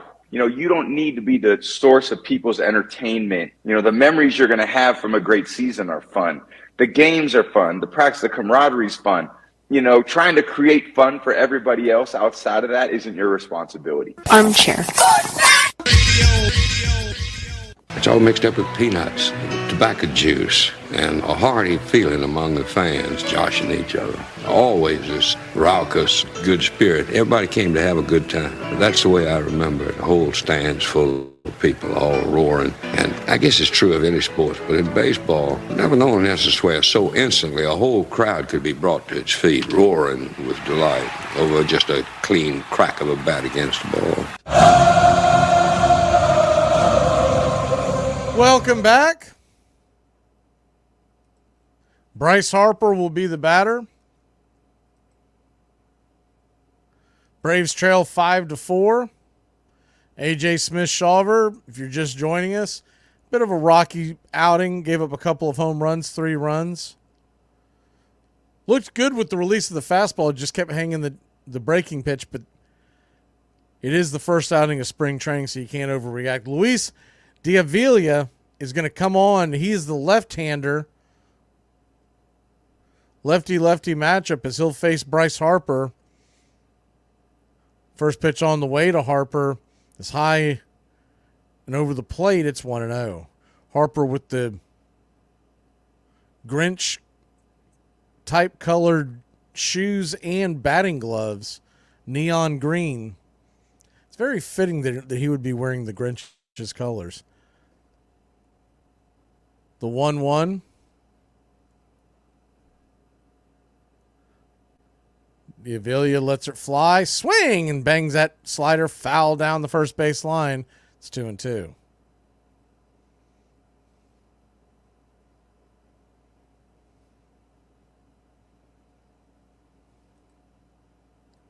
The 2-2 pitch on the way. Check swing, high hopper. D'Avila comes off the mound, grabs it over his head, scoops it underhanded, flips it to first, and a nifty 1-3 put out. Kind of an check swing that caught a piece of the bat that has a high chopper, and there's one away.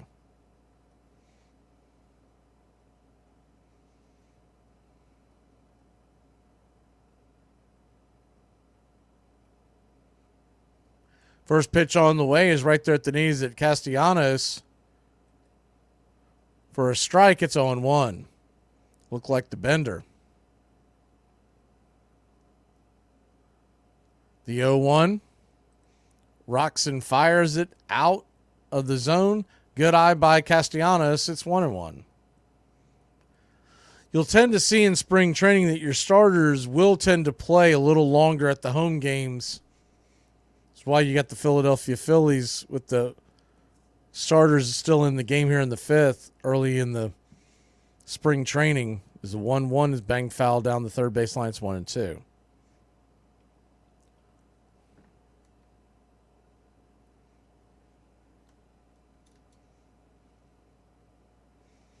The 1-2 lets her go, swing, and fouls that down the line. Third base line. A grounder that just went about 4 or 5 feet left of the bag gets 1-2.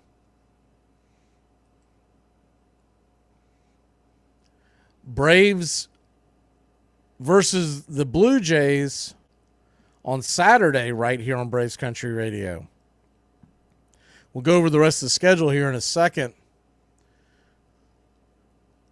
These are the games that will be on Braves Country Radio. All start times are 1:05. They're either 1:05 or 1:10 on almost all of them. We'll be doing this coming Saturday, March 2nd, against the Blue Jays. It's the 2-2 pitch. Down and in.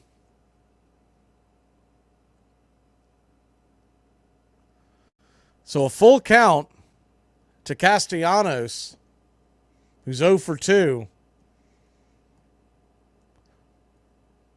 Nice to see him in a slump. You couldn't get him out in October. The 3-2 pitch on the way. Swing and a miss. Strike 3. Pulled the string on that one. Diavillas gets the strikeout. So 2 up, 2 down. That'll bring up Alec Boehm. Boehm 1 for 2 with a 2-run shot. So we'll be doing Saturday, March 2nd versus Toronto, 105 first pitch. It's the first pitch on the way to Boehm is swung on and fouled back out of play as he dove over the plate, smacks it foul. It's 0-1. Next Thursday, March 7th, 105 versus the Red Sox.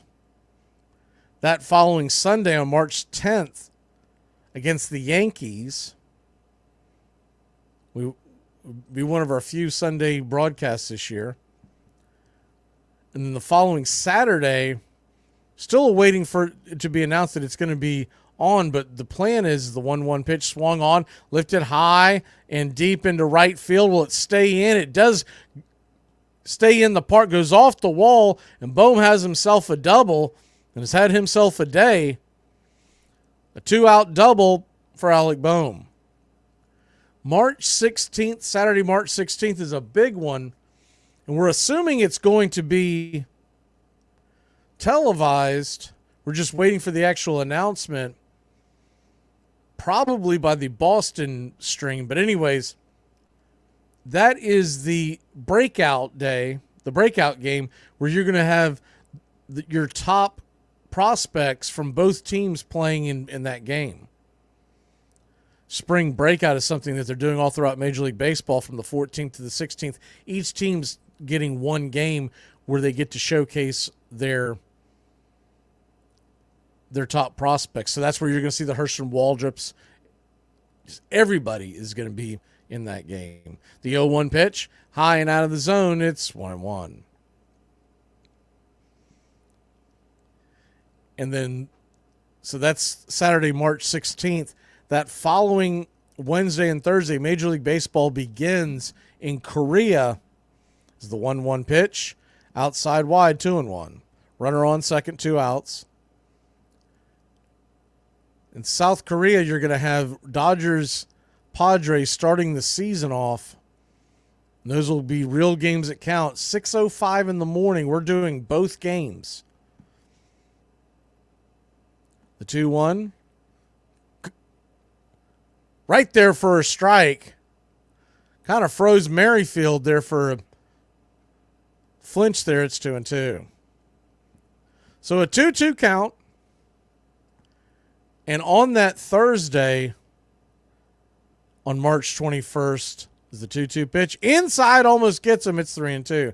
Not only will we bring you the South Korea series, the Dodgers-Padres at 6:05. We're doing a doubleheader that day. The Braves are playing the Yankees We'll bring that to you at 1 o'clock. The 3-2 pitch. Swing and grounded over towards third. Third scooped up in a high throw, but a great leap and catch and toes the bag. 5-3 put out. Evans, good defensive play. That'll end the inning. Phillies threaten but fail to score. We'll be back in a flash here on Braves Country Radio. You won't let me draft the players I want to play. It's fantasy football, so the Hulk should be able to be on the team. Hey, Braves Country, this is Mac Magee with Braves Country Radio. We are bringing you pitch by pitch, play by play of your Atlanta Braves all year long. Please like and subscribe today. It's free, and it helps us bring you more of the game we all love. Braves Country Radio, your home for the classic call of Braves Country Baseball.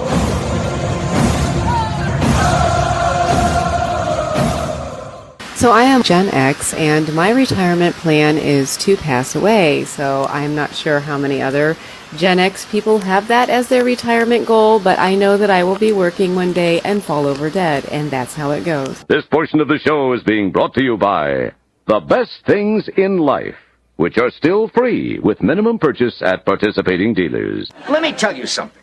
If the U.S. government decides to stick a tracking device up your ass, you say thank you and God bless America. It's the game my father taught me how to play. It's time I saw things on a level plane. Something was rolling towards me, and it said Spalding on it. I picked it up. Instinctually, we push it back. And those days, those summer days became fall days, became our Sundays together with my brothers and I, and my dad whipping off his wicked curve. I just remember how my hands hurt. At first, as I was afraid of the ball and his coaching, keep your shoulder in there. Don't bail out. It's not going to hurt you, And that's what I remember. You're listening to Braves Country Radio. Please like and subscribe today. YouTube.com/@Braves Country.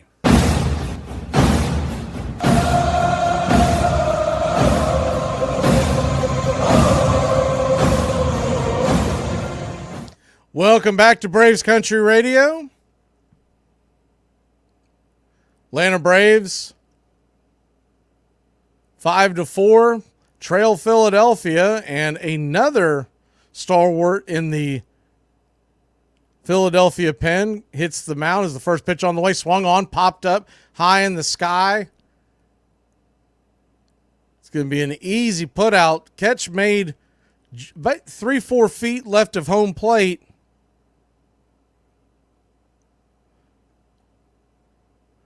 And Luplo's down. Cody Roberts behind the plate now. There's one away.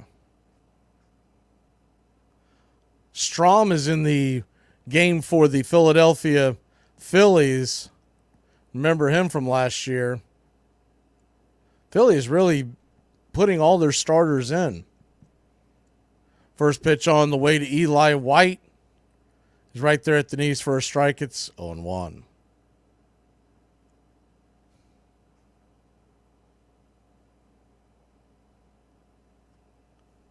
The 0-1 pitch. Kicks and deals. Swing and a miss. It's 0-2. Heater on the top shelf.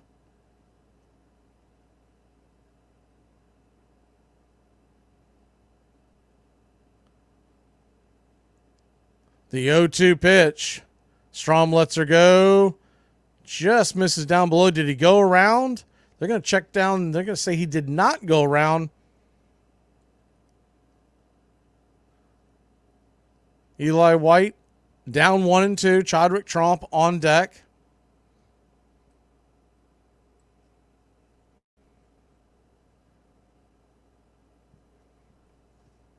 The 1-2 pitch. Swing and a miss, strike 3. High heat on the top shelf on the outer edge, and there's one away.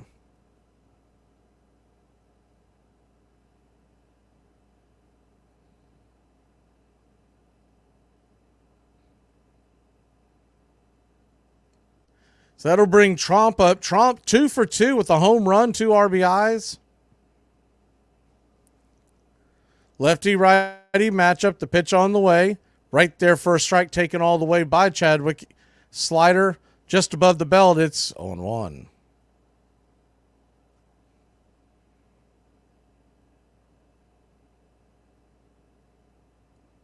The 0-1. Check swing. Knocks it back behind the backstop. Slaps it against the screen. Kind of an excuse me swing. And it's 0-2. Chadwick Trump 2 for 2 with a 2-run home run, a single.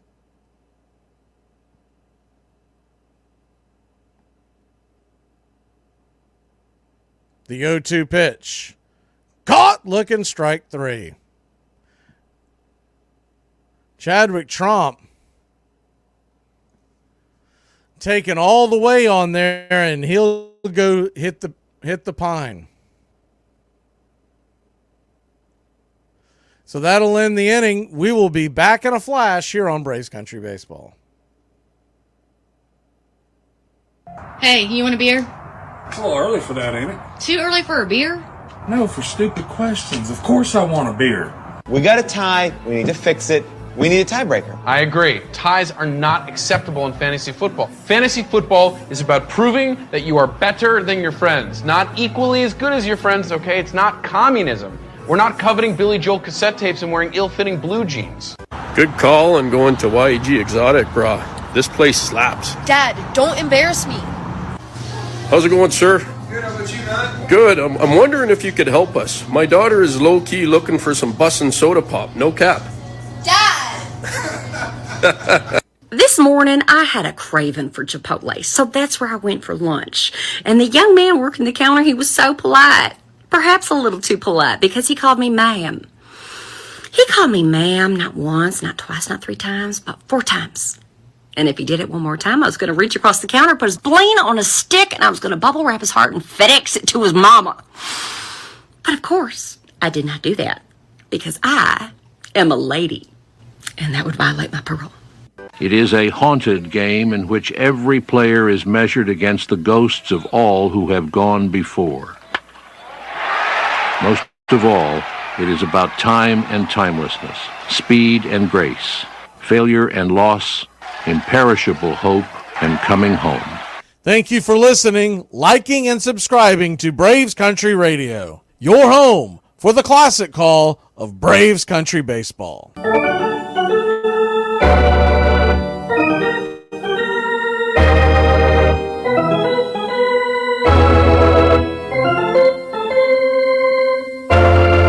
Welcome back. Villiers is going to go back out there for another inning. First pitch on the way to Cody Clemens. Down and away for a ball. It's 1-0. Clemens comes into the game. Of course, he's the son of Roger Clemens. The 1-0 pitch. Right there for a strike. It's 1-1.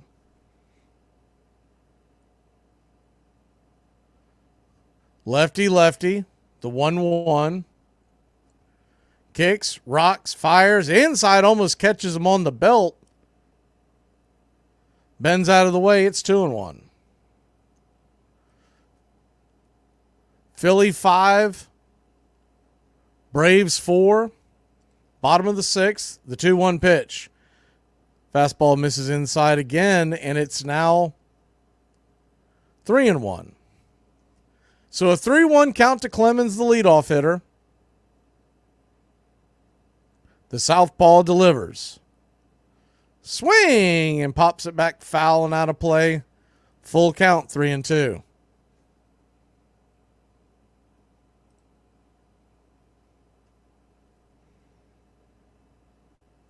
Time is called.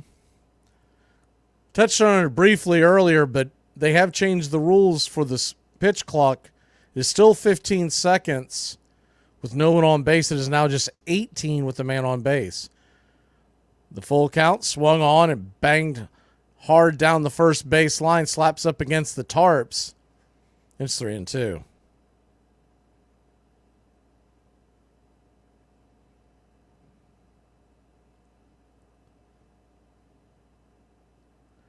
Full count. D'Avila looks in, winds and lets it go. Bender misses inside, and that'll be a leadoff walk. A lot of substitutions are going on. For me to read everything that just popped up on my screen, we'd have to have them pause the game for a half hour. So we'll just address them as they go along.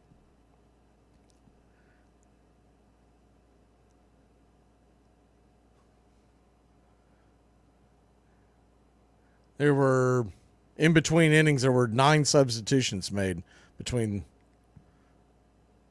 the Braves and the Phillies. First pitch on the way to Rodolfo Castro.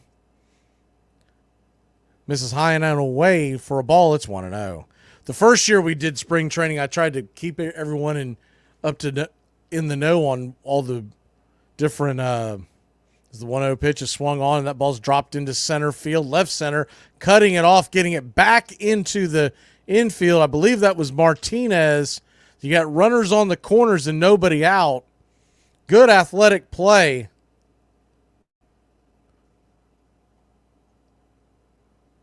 JP Martinez now playing center for Michael Harris.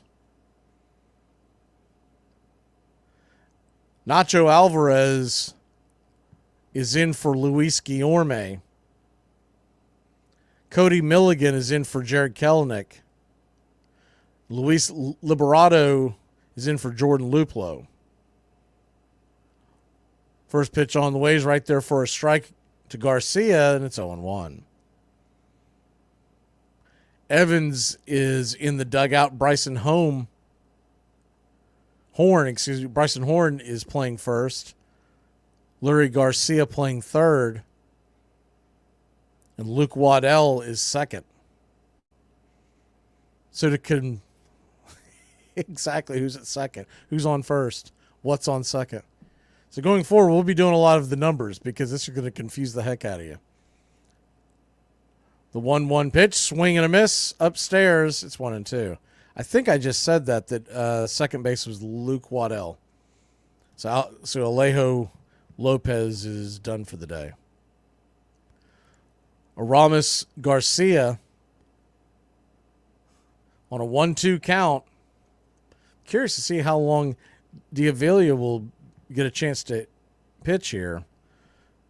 Pitch in the dirt, good block. Keep that ball from going to the backstop.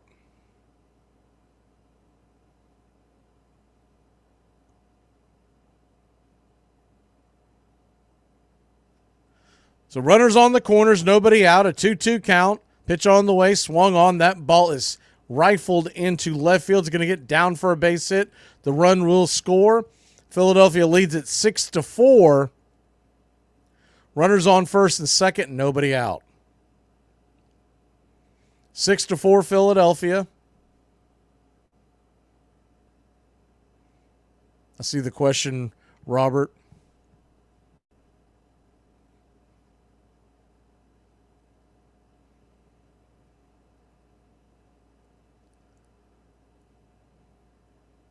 I'll be interested to see what happens with this new 18 seconds that they go from 20 as the first pitch on the way.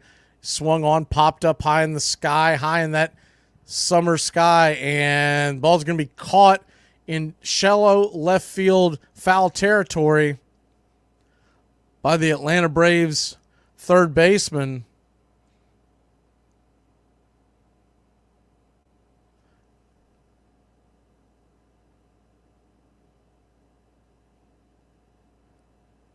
There's one away. Runners on first and second. Lejo at 36 pitches flips the first pitch up there, the at bat right there for a strike on the outer edge at the knees. It's 0-1.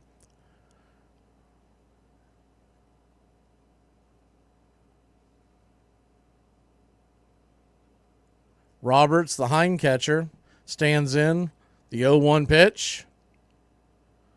Lets her fly. Swing and a miss, slider down around the ankles, and it's 0-2.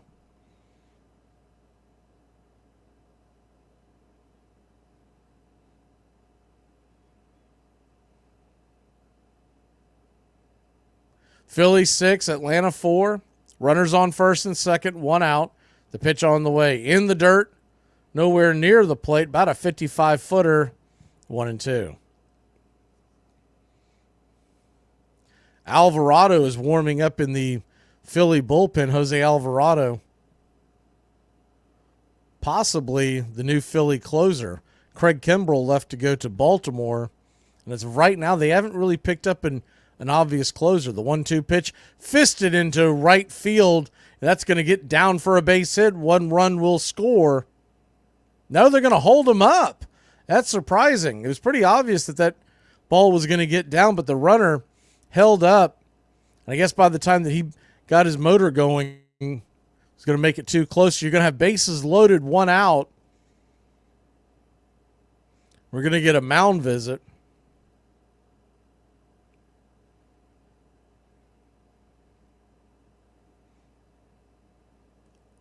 I think we're going to get a pitching change because he is at 40 pitches. That can't be good for spring training. You normally don't see them go that high this early.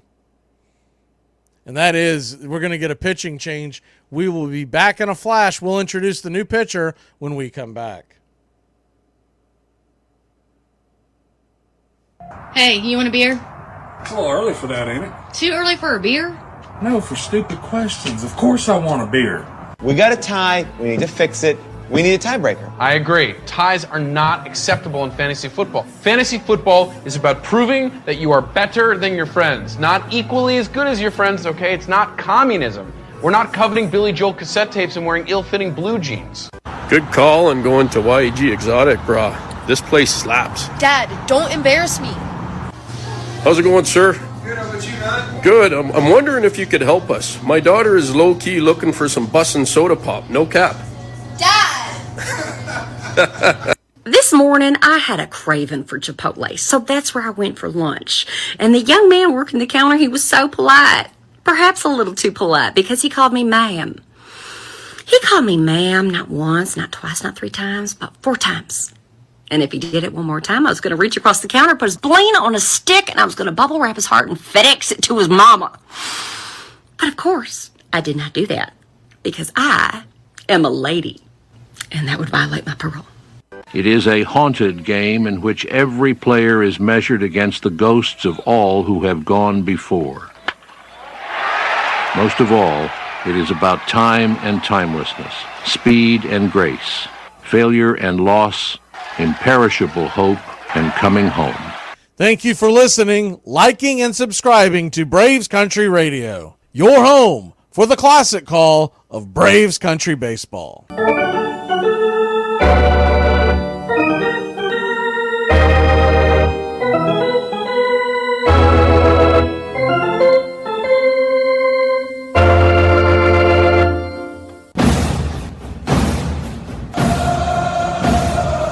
Jonathan Hughes, the right-hander, will come in.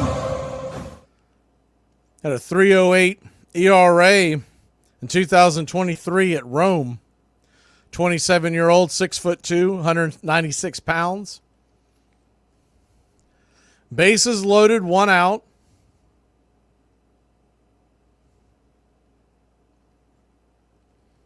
Braves trail 6-4. Looks like there's a pitch comm. Well, they didn't fix that. We only had 4 months to figure that thing out. I thought they would get all those pitch comms that they got from Wish, get those traded in for something from Amazon or something, but it looks like they're using the same ones.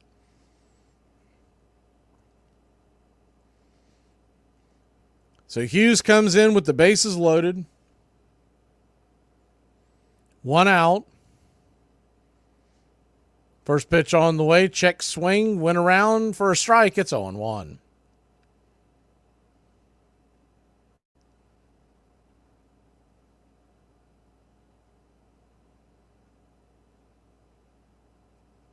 The 0-1.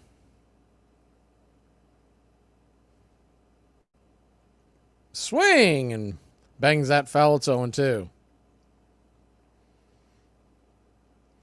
Hughes is actually an ex-Philadelphia Philly, was traded from Philly to Atlanta back in March of last year. One of those minor moves that happened during the spring training. The 0-2 pitch is in the dirt, taken all the way. It's 1-2.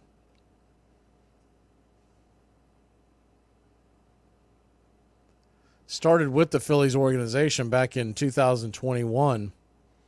Traded to Atlanta last year and then pitched in Rome last year. Single A Rome. The 1-2 pitch, swing, goes around for a strike. It's strikeout. Number 1 for Hughes, and there's 2 outs in the inning and the bases loaded.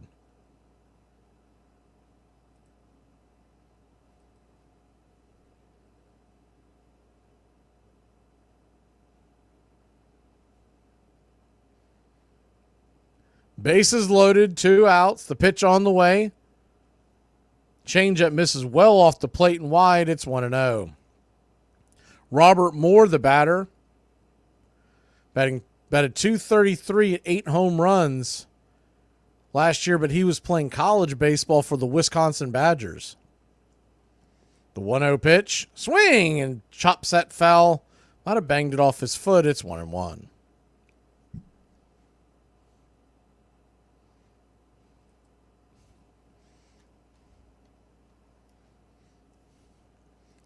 The 1-1.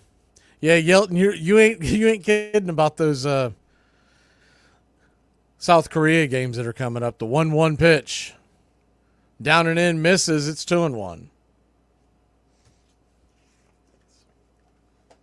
It's several stations that asked us about it if we were going to carry it, and after talking about it, we went ahead and decided to do it.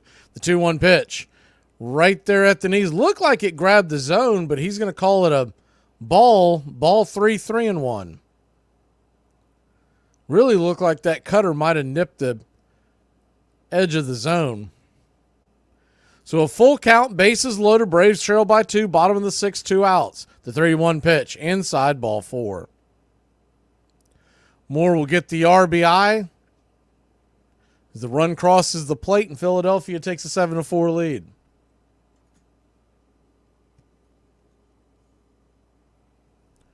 Castro comes across to score.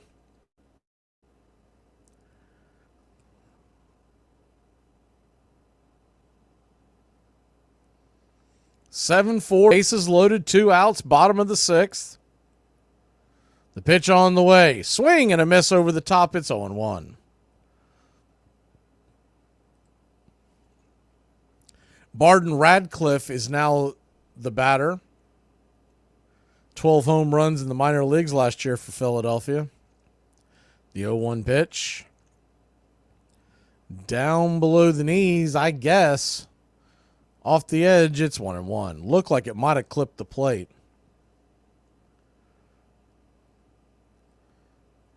The 1-1 pitch. Inside for a strike, and it's 1-2. Radcliffe didn't like that call, but a little bit inconsistent here in the last couple innings. But I guess the umps need spring training as well. The 1-2 pitch. Down and in, almost gets him. It's 2-2. Threw a cutter that went down around just over the ankles.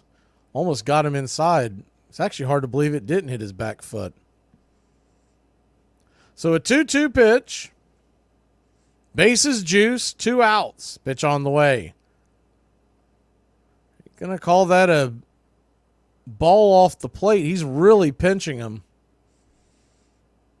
Full count. Alvarado appears to be coming into the game for the Phillies when we hit the 7th inning.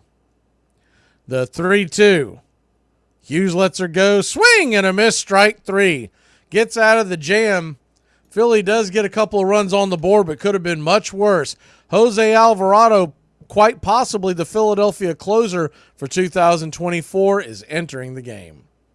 But how old are you? Well, I know you were looking for someone early to mid-20s. I'm slightly older. Right. How old? I just turned 29. Recently? Last year. So you're 29? Last year. And how old are you, like, right now? 1 more year older. So 30. Yeah. 32. This portion of the show is being brought to you by whatever we have in stock are us. Your one-stop place to shop for whatever we happen to have lying around at the time. You're playing with my mind. I'm trying to play with your body. I knew it. You're trying to seduce me. Well, of course I'm trying to seduce you, for God's sake. I'm doing a damn poor job of it. Aren't I pretty? God, I think you're real cute. Cute? Baby ducks are cute. I hate cute. What to do when your child hits. I'm pretty sure I already know what to do, but let's see if we're on the same page. If you don't know me already, I help people parent better. Help people parent better. I don't like the way you worded that. All right, 3 reasons why kids hit. I'm pretty sure there's only one reason why kids hit. And the 3-step process to get them to stop. I'm pretty sure my 1-step procedure would suffice. Reason number 1 why kids hit. Their physical development outpaces their verbal and intellectual development, so this is how they communicate. Or they just bad. Reason number 2 why kids hit. Because it's effective at getting our attention. AKA they bad. Number 3. Older kids hit because it has been modeled to them. So how do we get them to stop? You give them an old school ass whipping, that's how. We are going to redirect their hands to do something more appropriate. I'll be too busy directing my own hands. Armchair. I see great things in baseball. It's our game, the American game. It will take our people out of doors, fill them with oxygen, give them a larger physical stoicism, tend to relieve us from being a nervous, dyspeptic set, repair these losses, and be a blessing to us. Walt Whitman. Welcome back to Braves Country Baseball. The Atlanta Braves trail 7-4. Jose Alvarado will come into the game. As of right now, he would be the Philadelphia closer, assuming. But there have been rumors of Philadelphia making a move. One of the big acquisitions that's still out there on the trade market as the first pitch on the way to Horn is off the plate wide for a ball. It's 1-0. The 1-0 pitch swung on, grounded it up the middle. A worm burner past the diving shortstop into center field. And your Atlanta Braves got something cooking here. And it's spring training, but we'll go ahead and warm it up.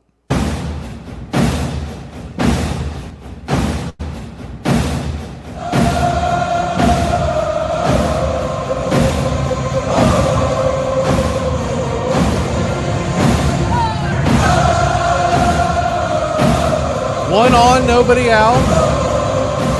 That'll bring Leury Garcia. Garcia, most of y'all would know him from the White Sox, or most of y'all don't know who he is at all, but that's where he came from. Always had pretty good stick. His biggest issue over his entire career has just been staying healthy. The 0-1 pitch swung on and grounded back foul behind the backstop. And so on, too. One of the big names that they've talked about could be heading to Philadelphia in a trade would be Devin Williams.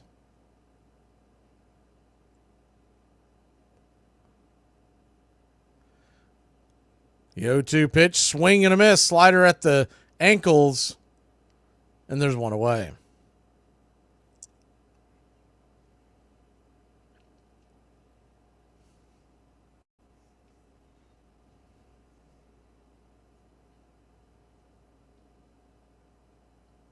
Lefty-lefty matchup now. Waddell steps to the plate. Luke Waddell takes a hack at the first pitch and slaps it back behind home plate.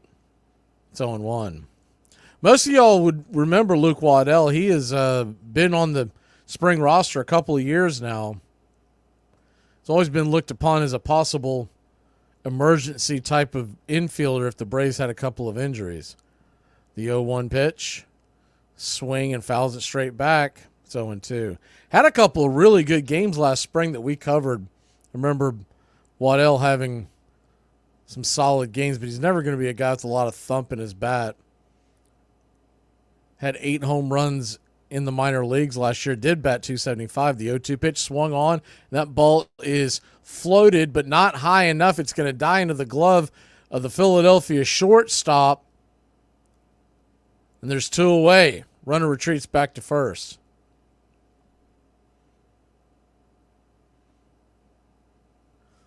So 2 out, 1 on, and J.P. Martinez will come to the plate. He's in for Michael Harris. Harris, who hit a home run earlier today. First pitch on the way to J.P. Down and away for a ball. It's 1-0. J.P.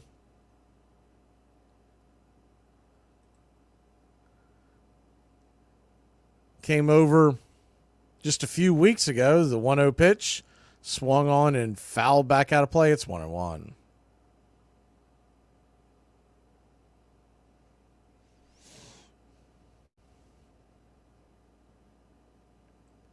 The 1-1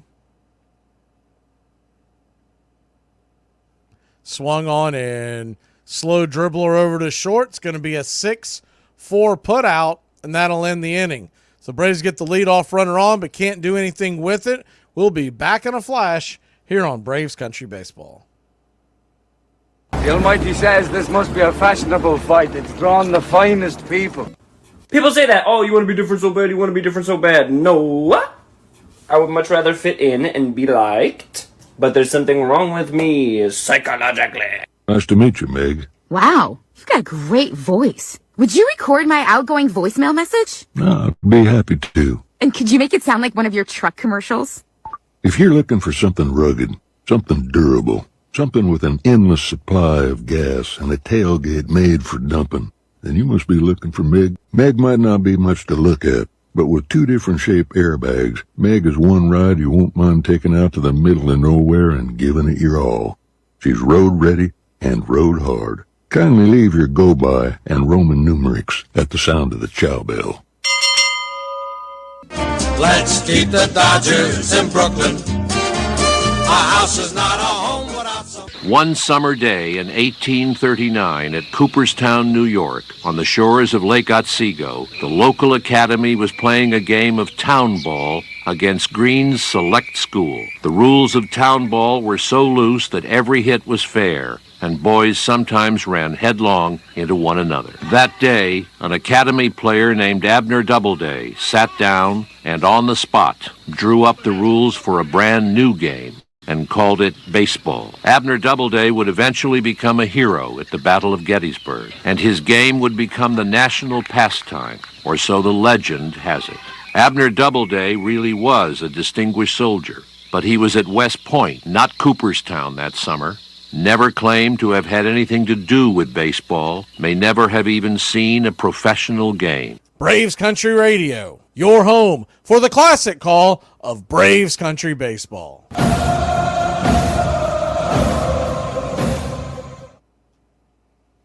Welcome back to Braves Country Baseball. Atlanta Braves trail 7-4. We're heading to the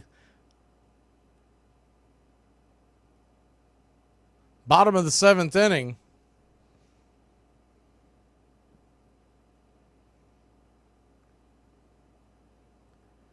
Coming on for the Atlanta Braves now, right-hander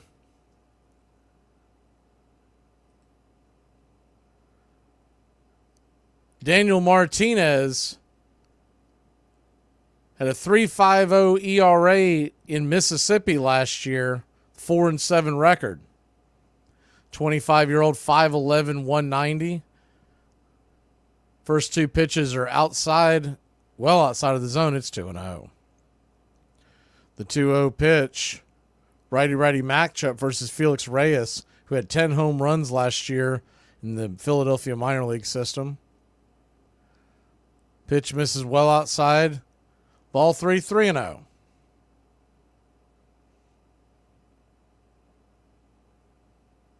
The 3-0 pitch. Lets her go. Swing and a miss on the outer edge. It's 3-1.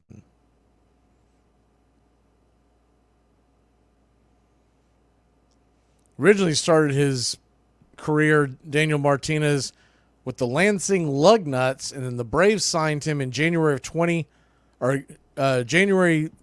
2023. It's a 3-1 pitch. 4-seamer right there on the inner cut for a strike. It's 3-2. Signed him to a minor league deal last January. He pitched in Rome and in Mississippi all year long last year. 3-2 pitch. Misses outside. Ball 4. So a leadoff walk. I believe it was Yelton that mentioned it at the very beginning, but or not too long ago, but It does seem like that these umpires are pinching these pitchers here in spring training, which is a little unexpected. I know that they're dealing now with, because they have to deal with all the pitch tracks and whatnot. They have to worry about their grades. First pitch on the way is a swing and a miss over the top by Clemens, who's 0 for 1. Starts him off with that cutter, and it's an 0-1 count to the left-hander. Righty-lefty matchup. The 0-1 pitch. Curveball just misses inside 1-1.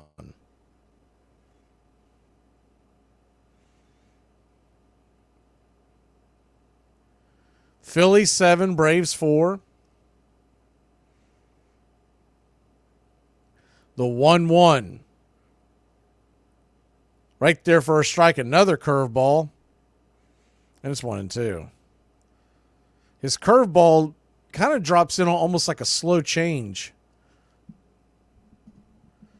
Hangs dangerously high in the zone, but if it keeps it under his hands, it's pretty effective. The 1-2 pitch from Martinez. Inside, almost gets the batter. In fact, I believe that Clemens was trying to lean into that one. He awkwardly stuck his right knee towards the plate as that soft pitch came in. So a 2-2 count, 1 on, nobody out. Runner on first, Martinez looks over his shoulder and lets it fly. Swing and a miss, strike 3. High heat, top shelf. And there's 1 away.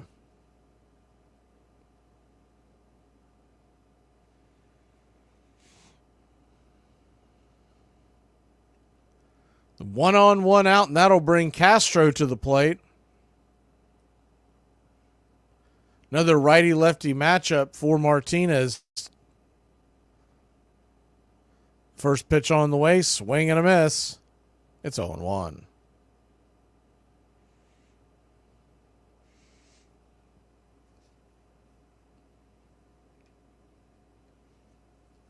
The 0-1.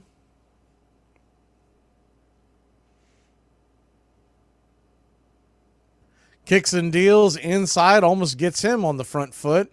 Somehow missed it. And it's 1-1. Phillies 7, Braves 4, bottom of the 7th.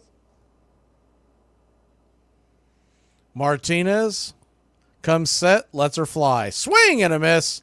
Fastball up top, it's 1-2.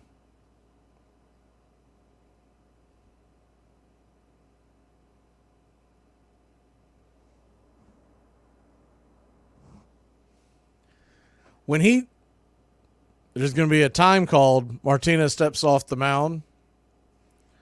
When Martinez sets up these batters with that slow pitch and backs it up with the high heat on the outer edge, they really seem off balance, but I don't know if he's got the stuff to ever get to the top because he's barely hitting the 90s with that. The 1-2 pitch is swung on and fouled back out of play. But regardless, you got to get these guys work as well because they're going to be a key part of your minor league system, and you never know. Usually these smaller build pitchers nowadays don't make it. The 1-2. Down and in, it's 2-2. Spencer Strider is the outlier to that rule. He's not a very tall pitcher, but generates a lot of power from his legs. The 2-2 pitch swung on, and that ball is going to be lifted into left field. Coming in and making a diving catch is Milligan. Looked like that ball was going to get down, and he had to lunge forward, stick the glove out, flashing the leather, and there's 2 away. Good play by Milligan. Cody Milligan had a good beat on that.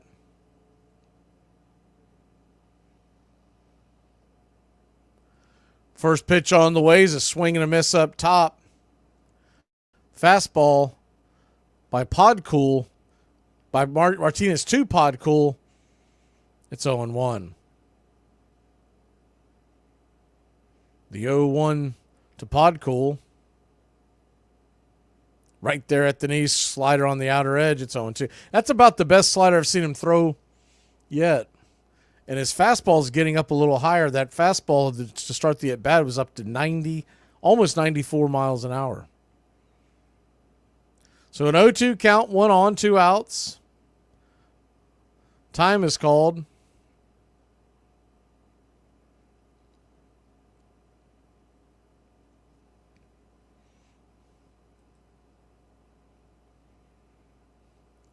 Nick Podcool at the plate, 26-year-old.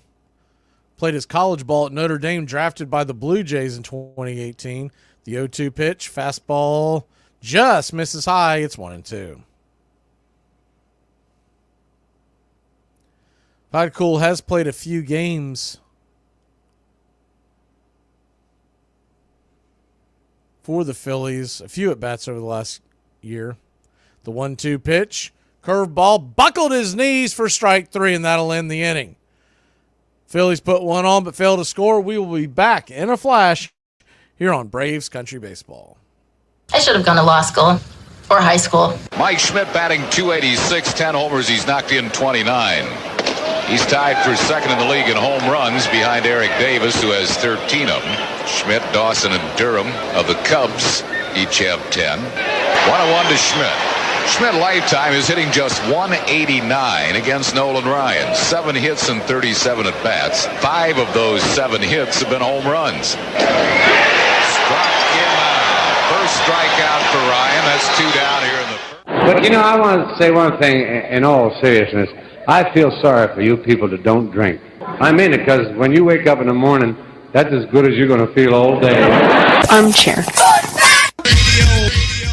Babe, do you like my new nails? Let me see them. Yeah, those are cool. I probably You like the red? I like the bubble bath ones better, but those are alright. How do you know what bubble bath is? What do you mean? Like, everybody knows that. From who? Because I've never gotten those. You haven't? No. How do you know what those are? Who have you been hanging with? What do you mean? How do you know what those are? No, I do like yours, though. They look good. Armchair. You think about it. What is there in your life, besides your love of family maybe, that carries all the way through, from almost your earliest recollections till the day you die, and you care about it in one way or another? There are very, very few things that make that list. We come to things at various times in our lives when we can comprehend them, when we have an interest in them. But we have a child's interest in baseball, in my case from the time I was 5. I can't imagine never having an interest in baseball. So it will be one of the few things in my life that I have cared about in one way or another all the way through.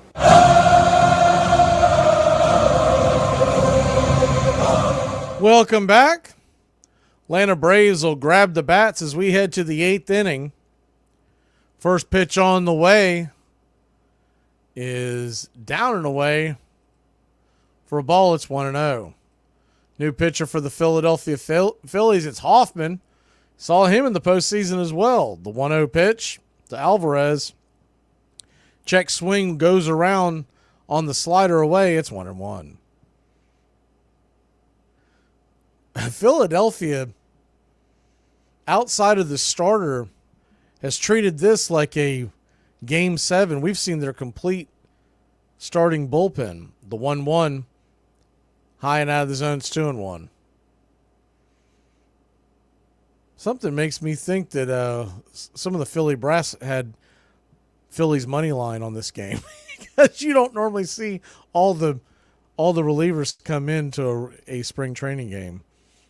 The 2-1 sizzles it high and inside, just under the chin of Alvarez. It's 3-1. Nacho Alvarez, just 20 years old, the 3-1 pitch, clips the inner part of the zone. I know it's highly unlikely, but man, that's a guy that I want to see make the team. That's like the best name, Nacho Alvarez. He's from Riverside, California. The 3-2 pitch. Ball 4.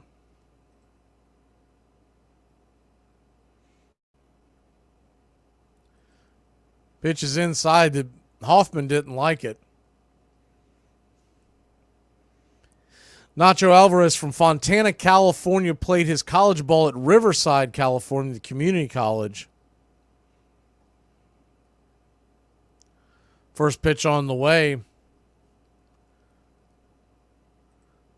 to the left-handed bat of Milligan, who just made a nifty catch in the outfield. Inside, but called for a strike. It's 0-1. The 0-1 to Milligan. Inside, slider misses high, and inside, 1-1.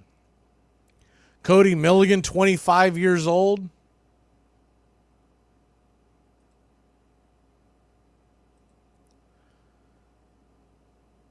From Denver, Colorado. The 1-1 pitch. High and inside, ball 2, 2-1. 2019 draft, Cody Milligan was the 9th round pick, 277th overall by the Atlanta Braves.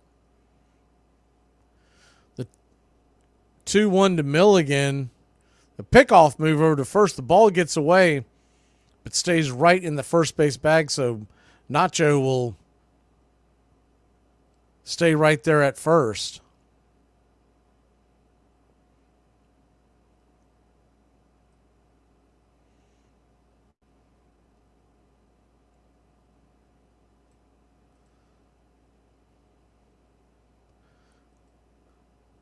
The 2-1 pitch on the way. That pitch misses. Ball 3, 3-1.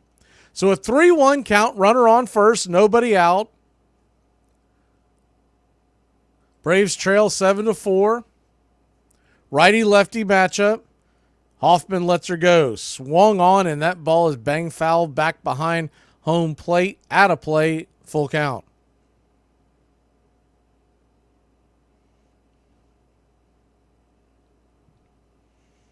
No, Hoffman's a fan favorite, and some have talked about Hoffman possibly being the closer. It really comes between him and Alvarez. The 3-2 pitch, caught looking, strike 3. Cody Milligan could not pull the trigger. A fastball that was set up for outside caught the inside clip, and there's one away.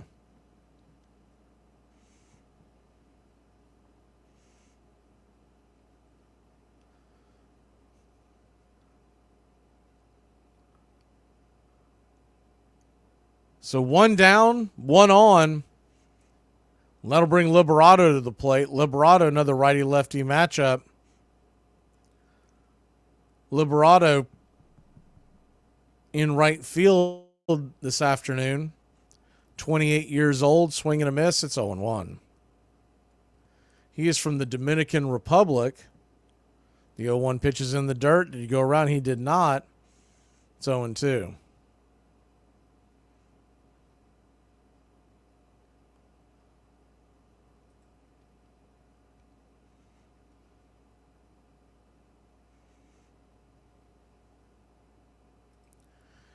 The 1-1. Rocks and fires. Swing and a miss. Strike on the outer edge. It's 1-2.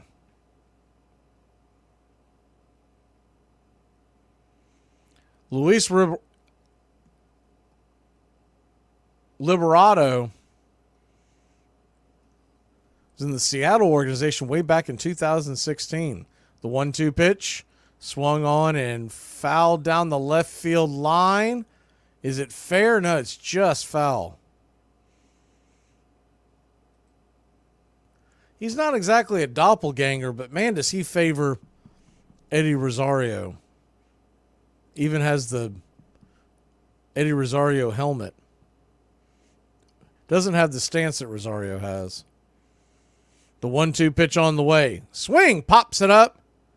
Can of corn, but I think it's going to bend out of play just into the shaded part of the seats as the shadows start to creep in here in the 8th inning.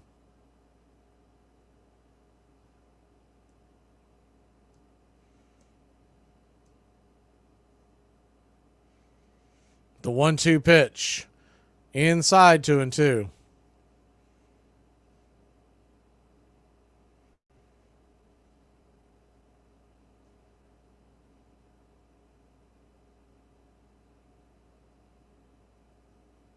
The 2-2.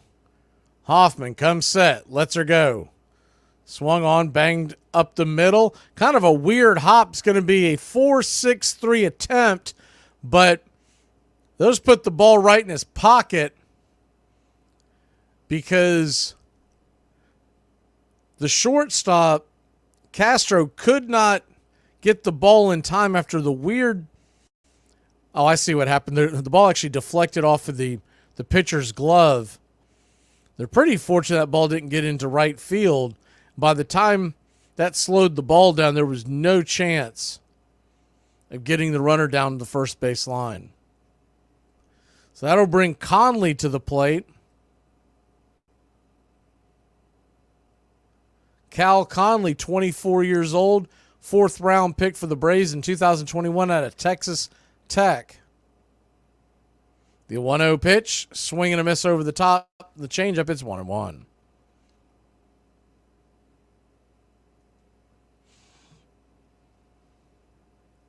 Cal Conley got 18 at bats in last year at the end of the season. The 1-1 swung on. That ball is grounded up the middle for a base hit, and runner's going to go from first to third. We got runners on the corners, 2 outs, and the tying run coming to the plate.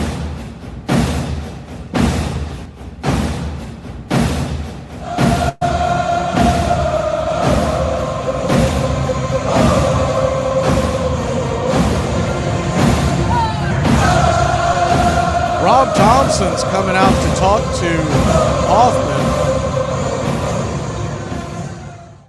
And he's going to make a pitching change. So we will be back in a flash when we come back.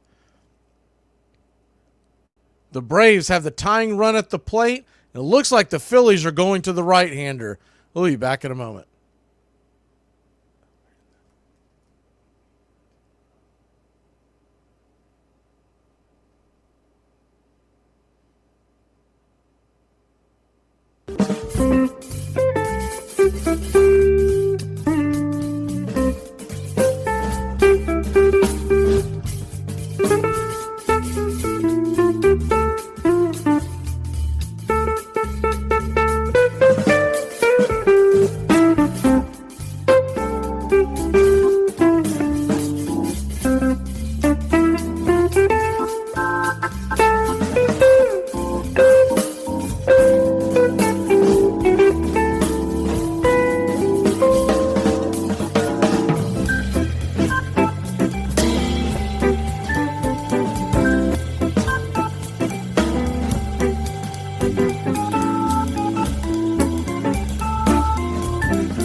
Welcome back. Christian Hernandez is going to come in. This is the first time we'll have seen a minor league pitcher for the Phillies. He had a 3.66 ERA last year in Double-A ball. They're saying that he's got an actual chance to make the roster. Is the first pitch on the way? Runner goes. Did he make it? He did, and now they've got the, oh my word, runner caught in the rundown at third base, Liberato. They were attempting a double steal, but Liberato got a really late jump, a bad read. He got gunned down at third, So give the stolen base at second base, but Liberato picked off at third. We'll be back in a flash. Why is there a pancake in the silverware drawer? I mean, why is there silverware in the pancake drawer? Basketball players want to be football players, and football players want to be basketball players, and we all want to play baseball. Enjoy sun-drenched days, epic stays, and plenty of room to roam in Greater Fort Lauderdale. Our hotels, attractions, and restaurants have taken the Visit Lauderdale's Safe and Clean pledge so you can relax and explore with confidence. When you're ready for that well-deserved staycation, our 23 miles of golden beaches await. Find wide-open spaces to hike, bike, kayak, and paddleboard. Visit your favorite attractions, then dine out in style or al fresco on waterfront patios. Learn more at sunny.org. Okay, if you were in the 20s, in the 80s, how did you get your hair to stay? Okay, because I am spraying. I am really spraying, and I am teasing. But in 20 minutes, this is gonna be gone. How did you do it? Because that was up here. And as far as I'm concerned, it was there all day. So if you know, please let me know, because I'm trying to recreate your look. And I don't know how to do it, okay? Because I was born in 1999. Thank you so much. Love you. Bye. The ref wants to fight. See him? He's like, fight it's me. Offsides. Right, they're on his side. He's like... No, he's calling offsides. Oh, I didn't know. Cussing. No, it's a false start. Oh, false start. Same thing. It's not the same thing. Oh, okay. Look, power to the people. Fourth down. Oh, fourth down. I mean, that's fourth down. Yeah, that's fourth down. Illegal hair pull. Illegal substitution. Nose punch. Face mask. Illegal leg stretch. You can't stretch. Roughing the kicker. Do you even watch football? Yeah. Are you sure? Yeah. Look, he's so mad he just kicked the ball. It's a field goal. Ref's like, why'd you kick the ball? If I was the ref, I'd probably go talk to him. I'd probably be like, you can't just be kicking the ball because you're mad. It measures just 9 inches in circumference, weighs only about 5 ounces, and is made of cork wound with woolen yarn, covered with 2 layers of cowhide, and stitched by hand precisely 216 times. Welcome back. First pitch on the way from Martinez, who's back out there on the bump, is for a strike in the top shelf to Muzziotti. It's 0-1. The 0-1 righty-lefty matchup. Swung on, chopped over towards the third base side. Going to wait for the long bounce. Fires it over to first. Just gets Muzzy by about, we'll say, a quarter step at the most. Fine throw by Lurie Garcia.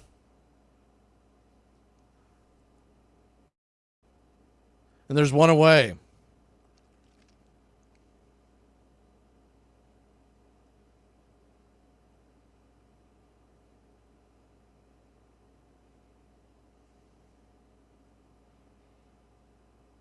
Righty-righty matchup. Pitch on the way from Martinez to Roberts.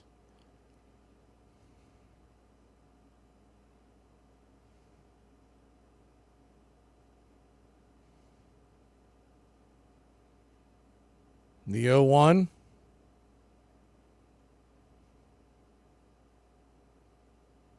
Swing and chop that foul curveball on the outer edge. It's 0-2.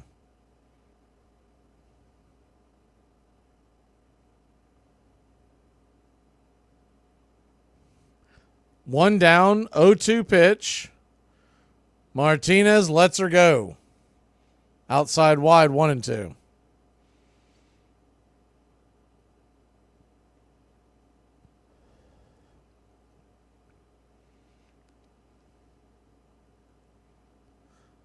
The 1-2. There was a pretty good argument made that I didn't even think about this the other day. I was listening to a podcast, and as the 1-2 pitch misses high and out of the zone, 2-2. If you remember, a couple of weeks ago, Bobby Witt Jr. signed I think it was 11-year deal for just under $300 million. I think it was like $280 something. It's the 2-2 pitch, swung on, popped up high in the sky, fighting the sun, making the catches. JP Martinez really had to fight that high sun, and there's 2 away. And they made the argument, and they did the math, and actually they were right. His deal on the 282, when it's all said and done, is going to be worth more than Ohtani's $700 million deal because he's getting paid such little on the front end that Ohtani will not be getting all the interest in the investment in. So when it's all said and done, Bobby Witt Jr. is going to make more money than Shohei Ohtani. Off of that, obviously, Ohtani's going to have more in ad revenues and whatnot. The 0-1 pitch, swung on, rifled down the right field line. Is it foul? Just foul. Leaping attempt by Horn. Just misses glove. It's 0-2. I never would have thought of it that way, but it makes a lot of sense. I mean, when you're getting $2 million a year for 10 years, you're not getting near the investment that he's going to get. When I want to say his came out to somewhere just below 27 a year. The 0-2 pitch misses inside, almost clips him on the belt. It's 1-2.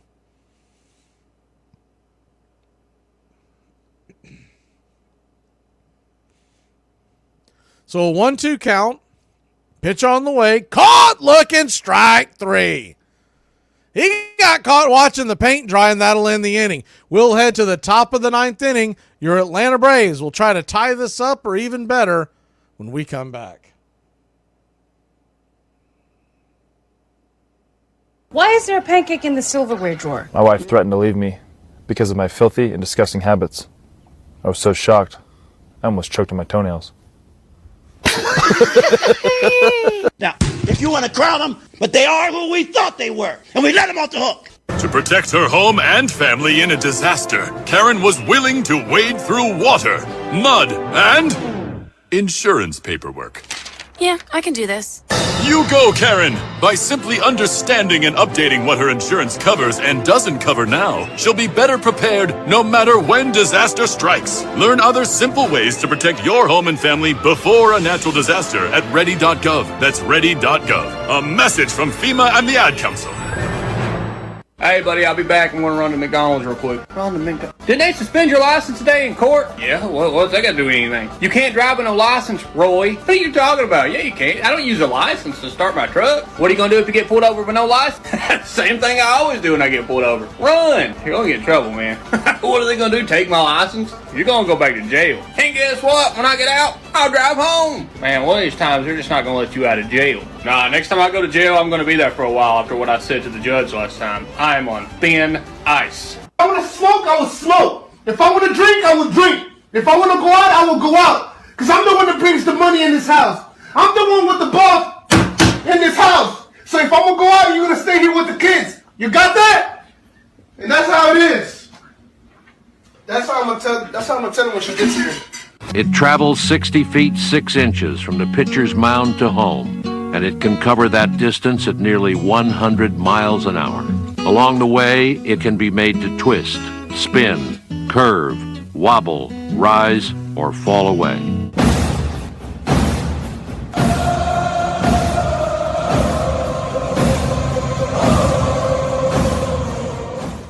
Welcome back. Braves trail by 3. Thank you, Goat.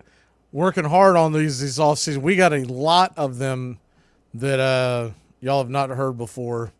Almost a brand new slate. There's a ton of them. We're going to continue to put them. I keep saying we. It's me. It's me and my dogs. So there you go. First pitch on the way from Bryce, the right-hander, coming in to try to slam the door. Pitch misses outside to Rivero. It's 1-0. Austin Bryce, 31-year-old, was born in Hong Kong, drafted by the Marlins in 2010, and has kind of bounced all over the league, signed with the Phillies in the offseason, trying to find a role with the Philadelphia Pen. The 1-0 misses outside, 2-0. The 2-0 pitch, high and inside, ball 3. So a 3-0 count. Horn stands on deck. Sebastian Rivero, way high out of the zone, over the plate, but about chin high, and it is ball 4. So the Atlanta Braves get the leadoff runner on.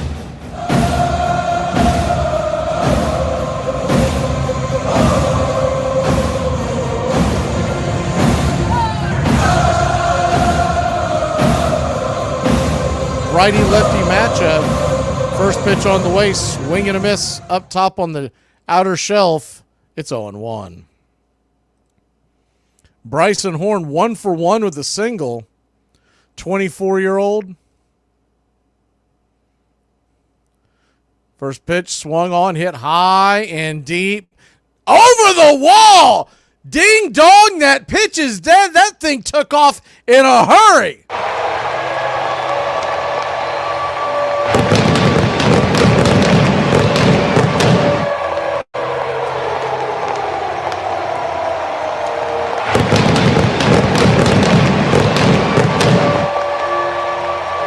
Seven to 6 your score. He was a little late on the swing, but got the ride. He's got a big, you-know-what, eating grin in the dugout right now, and the Braves trail by 1. First pitch on the way. About to pull up the bio of Bryson Thorne, but a little too late for that. Let's go to Lurie Garcia. Lurie Garcia, 0 for 1. Takes the first pitch right there, first strike. It's 0-1. The 0-1, sinker up top, 94 miles an hour. And it's quickly 0-2. Curious if y'all like these Braves spring training uniforms. I know there's been a lot of pushback back and forth. The 0-2 pitch swung on and hit down the left field line, just falling foul out of the reach in between left and third.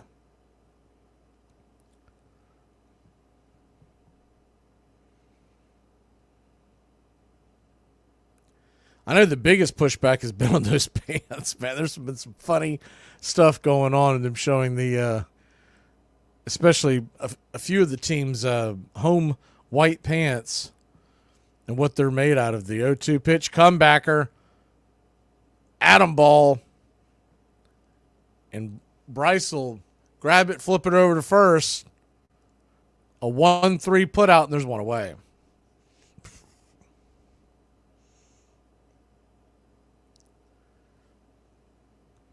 So 1 down. Luke Waddell comes to the plate.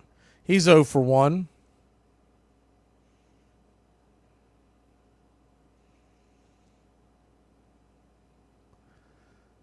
The first pitch on the way. Fastball up top. Swing and a miss. 95.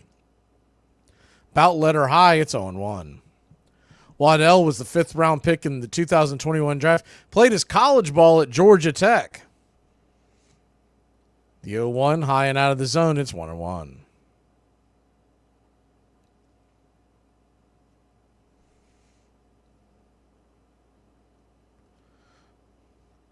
The 1-1.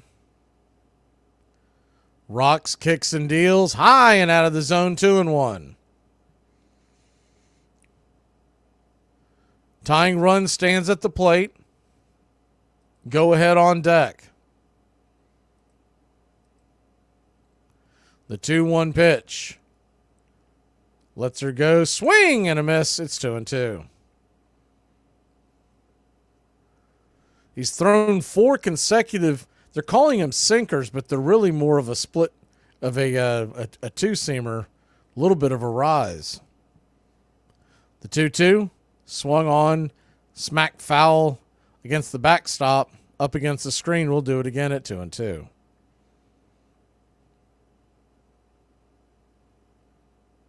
On deck is J.P. Martinez. In the hole is Alvarez, Nacho Alvarez. The 2-2 pitch. Just outside. Did he hold up? They're going to check down the line. They said he did not go around. So a full count. Full count to Waddell, trying to get on any way he can, representing the tying run. The payoff pitch. Swung on. That ball is laced into right field. That's down for a base hit. And your Atlanta Braves got something cooking. 1 on, 1 out. Top of the 9th, trailed by just 1.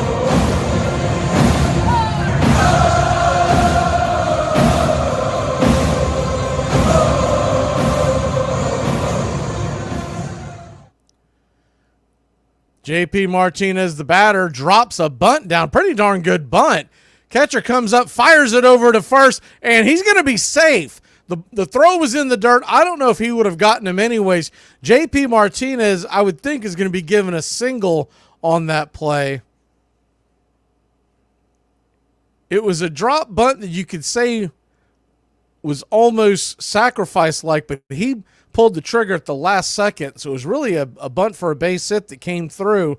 And we've got runners on first and second. One out.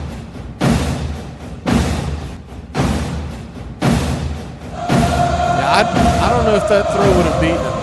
It skipped. It was a one hopper. The catcher had to kind of throw off balance. I think JP would have been safe regardless. And he was given a single on the play. So first and second, one out. Anything in the gap would get you the run, as JP has wheels, as we just saw. Nacho Alvarez comes to the plate.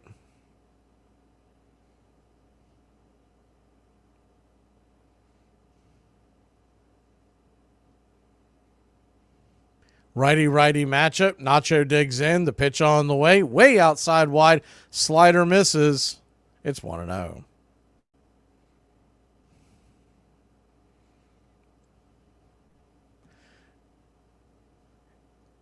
Nacho's real name is Ignacio, and it just organically became Nacho after playing ball. It became everybody's favorite nickname for him, and it stuck. The 1-0 pitch, high strike, top of the zone. It's 1-1. It's pretty much just been living on slider sinker. The 1-1 pitch, fisted foul. And that one really had some two-seam bite to it. It came in on the wrists of Nacho.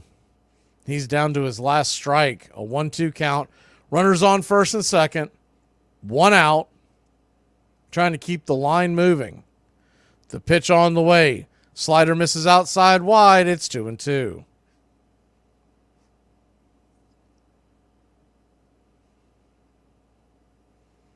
The 2-2. 2 on, 2 out. Deuces wild here in the ninth. The pitch on the way. Misses high. Ball 3. So a full count to Nacho. Waddell on second. JP on first. They would be running on contact. The payoff pitch. High and inside. The bases are juiced. Here comes Cody Milligan, the chance to be the hero.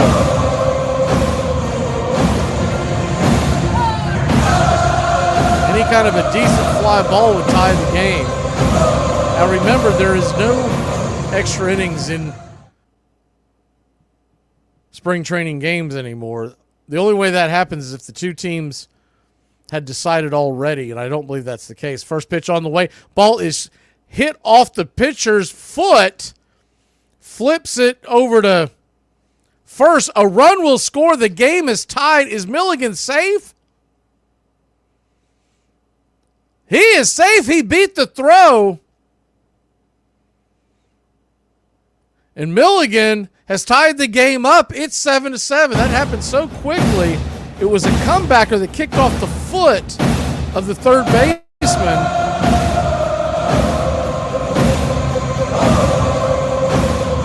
I'm sorry, they called him out. They took a long time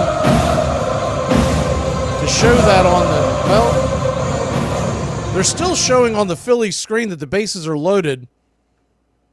On the MLB, I didn't see him actually called out, so we'll have to wait to see this. Right now, we've got runners on second and third and 2 out according to MLB, but bases loaded. They're panning the... Okay, it is. It's second and third and 2 out. I don't know what's going on with the Philly cast.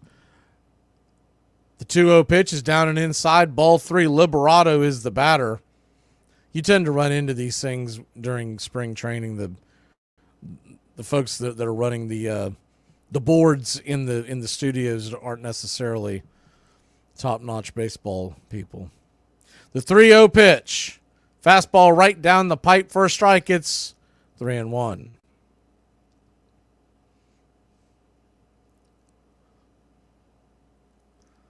Braves 7, Phillies 7.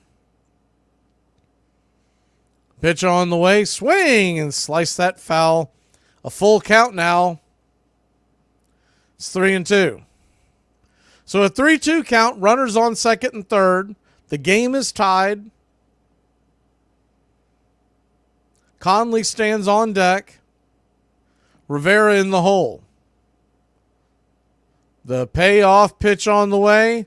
Swing and a miss. Strike 3.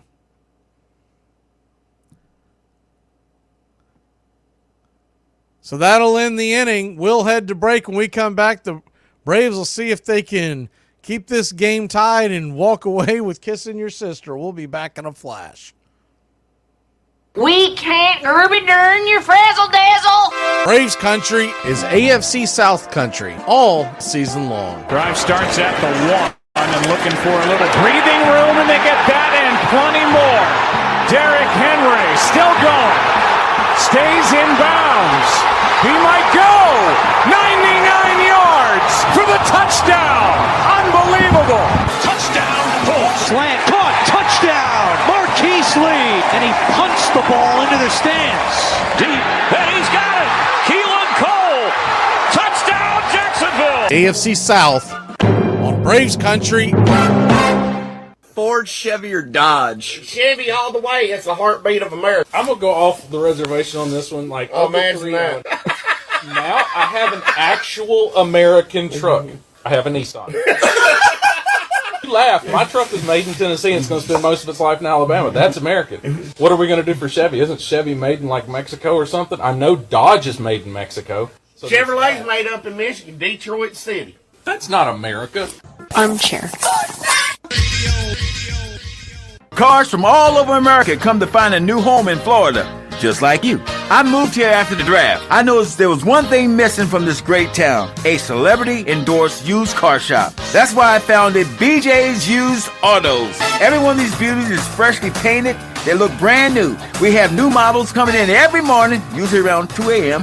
We can get you anything. I've taken the skills I've learned as a pro football player to the used car business. Smash, grab, and run like hell. The bat is made of turned ash, less than 42 inches long, not more than 2 3/4 inches in diameter. You're listening to Braves Country Baseball. Please like and subscribe today. YouTube.com/@Braves Country.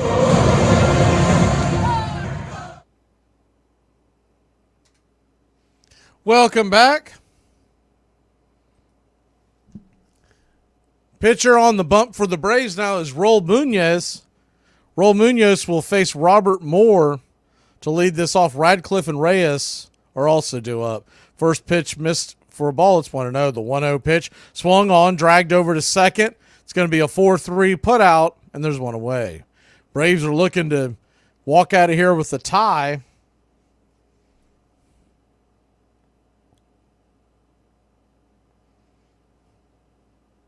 Which honestly would feel like a win because the Philadelphia Phillies played all of their starters through the fifth inning and unloaded their entire bullpen. Munoz, next pitch on the way, swung on, comebacker up the middle, scooped by the shortstop, 6-3 put out, and there's quickly 2 away. Well, the Atlanta Braves, and obviously these games don't mean anything, but the Atlanta Braves had only a few starters playing today, and they put most of their I don't want to call them scrubs, but guys that aren't going to be anywhere close to the big league roster around the third, fourth inning. First pitch on the way for Munoz to the right-hander, swing and a miss. Reyes, it's 0-1. You know it is it's a showdown of titans when both guys don't have a profile picture up on your screen. The 0-1 pitch down below the knees. 1-1. 1-1 count.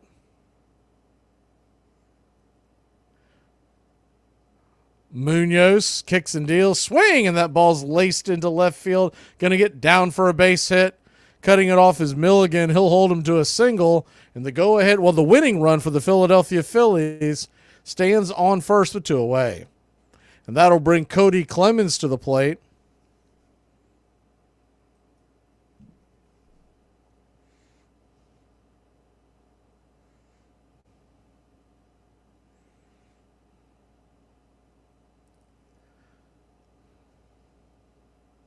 Stick around for the post-game show. We won't do a long one today, but we are going to get in the habit of doing post-game shows. The post-game shows during the regular season will follow the game immediately, so we are going to start them today.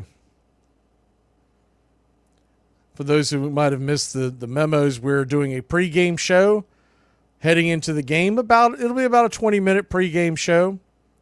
And then the postgame show, depending, will be a little longer as the first pitch on the way. Is a check swing did not go around. The 1-0 goes to 2-0. Munoz really working quickly. Righty-lefty matchup. Runner on first, 2 outs. The 2-0 pitch just misses off the plate. It's 3-0. Castro stands on deck in the hole as Pod Cool.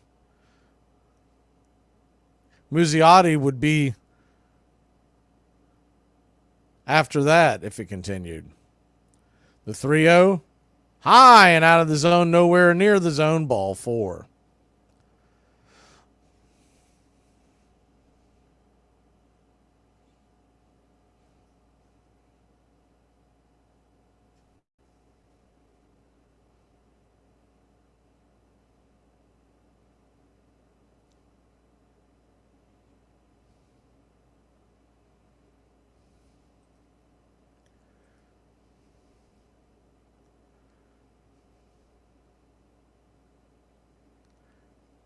First pitch on the way is right there for a strike on the outer edge. It's 0-1. Rodolfo Castro 1 for 2 with a single in the 6th and a run scored.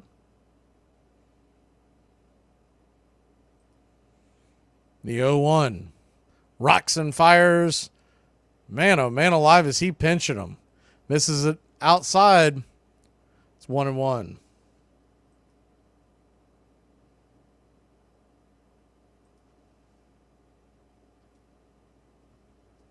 The 1-1. Kicks and deals right there for a strike on the outer edge. It's 1-2. So down to his last strike. A 1-2 count.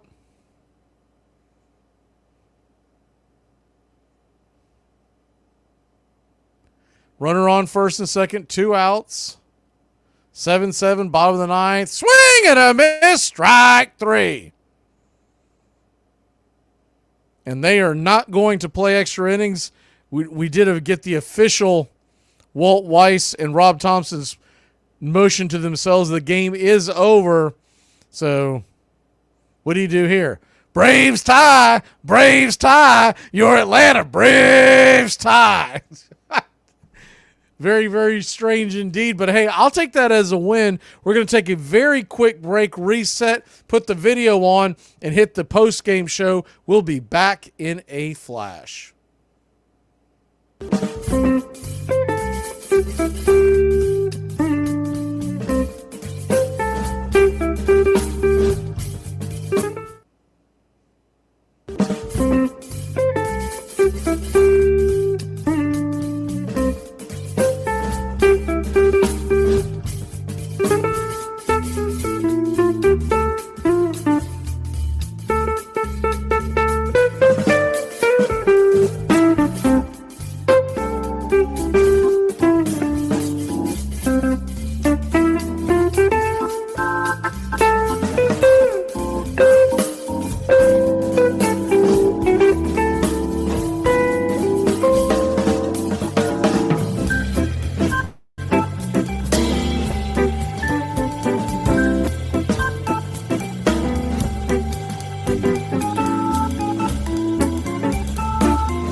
We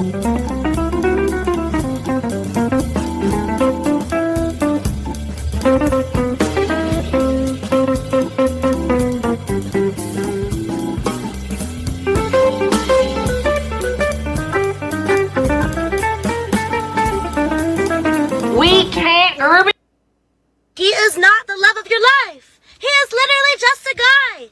Hit him with your car.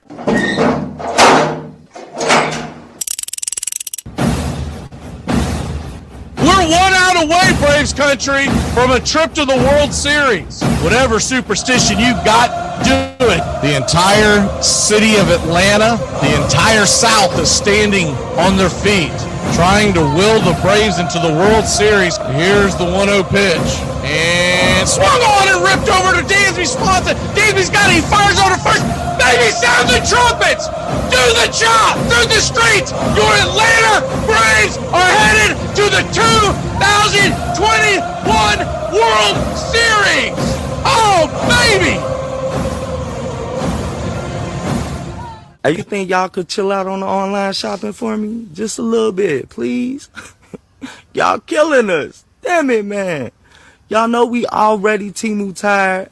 And then now here goes Sheen with they shenanigans. Damn it, man. Come on, little stank. It ain't even no more social distancing out here or nothing. Go call your little friend up, go to the mall, and do some shopping, damn it. Stay off the web. Sheen getting just as bad as Temu. I'd have been calling them Sheenmu. I had to deliver 28 bags, Sheen bags, to one house. Now, I know they got them big-ass boxes. Them be heavy as hell. They be big as me. I think y'all just like seeing my little ass struggle carrying these big-ass boxes. I ain't got time to be scanning all 28, 29, 37 items you just ordered. Come on, Sheen, put them in a box for me. I love y'all. The batter has only a few thousandths of a second to decide to hit the ball. And yet the men who fail 7 times out of 10 are considered the game's greatest heroes.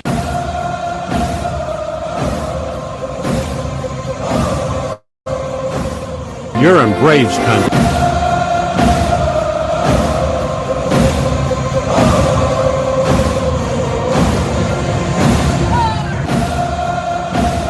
All right, Braves country. All in all, pretty entertaining game. First game of the year that the Braves actually were on camera. So if nothing else, you take that away from it.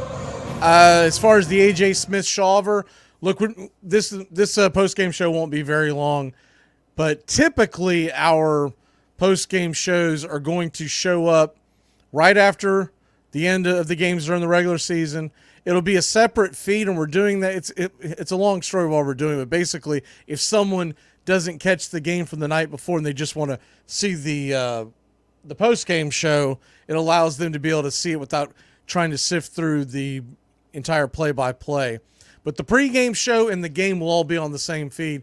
The post-game show will be a separate feed, and we will have that link in the comments pinned prior to the game so you know exactly where to go. And typically what will happen is if there was a lot to talk about, we're talking, be a sizable show. If it was a snore fest or not a whole lot happened, probably around 20 minutes to a half hour. But today we're going to be a lot shorter. Essentially what we're doing today, just going to talk about the guys that played, and then we do have a couple of things to keep an eye on as far as long-term here in spring training. One of the main things that you want to keep an eye on are some of the guys that are going to be trying to make the team, and we'll get more into that as the spring rolls on. But so far this spring, and I'm not just talking about today, talking about in general, I think you got to love where the Braves are from top to bottom, from the starting pitching to the bullpen. You're really just talking about fine-tuning, figuring out who the number 5 starter is. And anybody that has any comments or questions, fire them into the chat. I will answer them immediately. Starting the season, when the season begins, we are going to have a phone line open for the I know that's a dangerous thing. Just please be as clean as you can, because this will be going out on radio as well. We don't want to have to block people's numbers. That's not why we're doing it, to give y'all an opportunity vent or to brag or whatever you want to do. But anyways, the fifth starter is the biggest question for the Braves. We know it's going to, assuming health, we know it's going to be Strider, it's going to be Fried, it's going to be Charlie, it's going to be Sale. What order? I don't know. If they want to go lefty-righty down the board, then they would probably go Strider, Fried, Charlie, and then Sale. And then Sale is perceived better. They're trying to manage his innings as well. And then obviously the fifth starter would be a right-hander, whether it's Ronaldo Lopez. I still think when it's all said and done, Ronaldo Lopez was signed to be a bullpen guy. If you didn't see his actual contract, Ronaldo Lopez was signed to a 3-year deal, but there is a 4th year that's a club option. So very well could end up being a 4-year deal. And if you look at his splits with Lopez, and I know people fall in love with the idea of a great starting pitcher, but look at the big picture. If you look at his splits, he is decisively much more dominant as a reliever. And one of the reasons is you don't see him a second and third time through the lineup. You just see him the one time. And he has 2 very dominant pitches. To be an elite starter, you need 3 or 4. So he may even break with the team and be the number 5 starter. But I still believe when it's all said and done, he's gonna be a hell of a setup guy. If your bullpen is healthy, you're going to have, working backwards, you will have Eyeglasses, Raciel Iglesias. You're going to have Minter on the left side and Lopez on the right side. And then you work back from that, and you're talking about, I mean, they're going to be, when he gets his feet under him, Tyler Matzik is back. And he looked pretty darn good the other day. Chris Sale has looked phenomenal. He went 2 innings, 4 strikeouts. You can't ask for anything better than that. A.J. Smith-Shawver, he was a little shaky today. Once again, the biggest thing that I took from it was that his breaking pitch was hanging. His fastball, though, he was darting it all over the place. So, and look, we're also talking about a young kid. So he's still developing as a pitcher. I mean, he broke into the majors last year at 20 years old. What were you doing at 20 years old? I guarantee it wasn't staring down the teeth of Bryce Harper and JT Realmuto. But all in all, I thought the Braves played a pretty solid game. The guys that got in. Giles, by the way, how about Kenna Giles? Comes in for 1 inning, 3 strikeouts. I mean, Katie barred the door. Katie barred the door. He was absolutely phenomenal. You had Hughes came in, was pretty decent. Martinez's numbers are going to look impressive, but his stuff didn't look very impressive.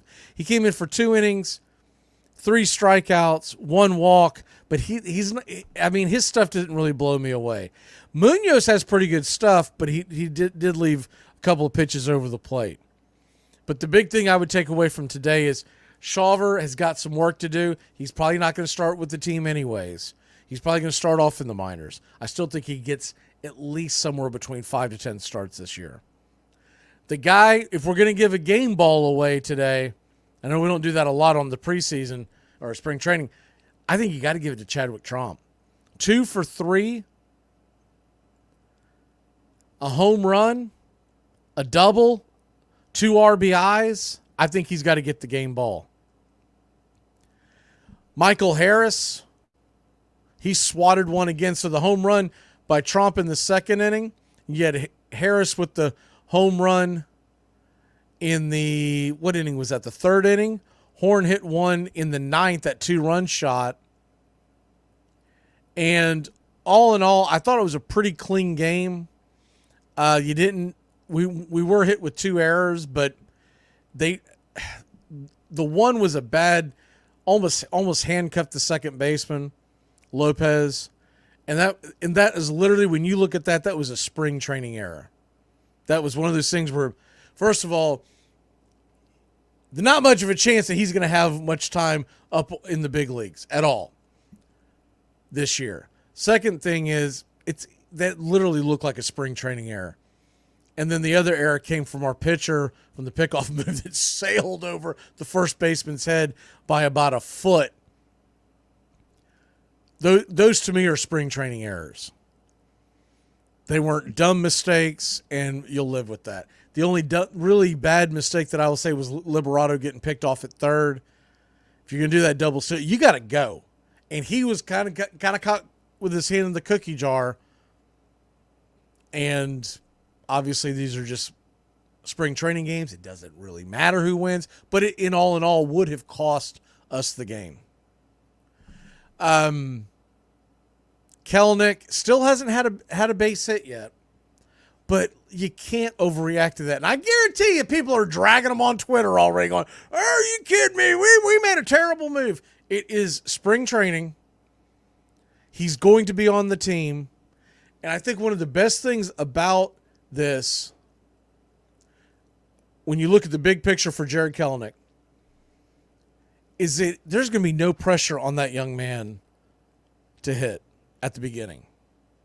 And he's going to be in a loaded lineup, and as long as he plays solid defense in left field, doesn't make dumb mistakes, doesn't kick coolers, or whatever the hell went out there in Seattle, they cost him, 90 days? As long as he doesn't do that, I think he's going to be a solid five. I still say his best spot in the entire order, we'll see how it plays out, but if I'm building that order today, the batting order, I want to see Michael Harris a little higher in the lineup this year. He's paid his dues. He's not the number 9 hitter anymore. And you want to see his bat more often. As you put a guy in the 9 spot, the good thing is he's going to be hitting right in front of Acuna, and it's almost like you're rolling over the lineup again, and I get that part of it. The bad thing is there's going to be a lot of games where he only gets 3 at-bats as opposed to 4, and that can be the difference in a win or a loss.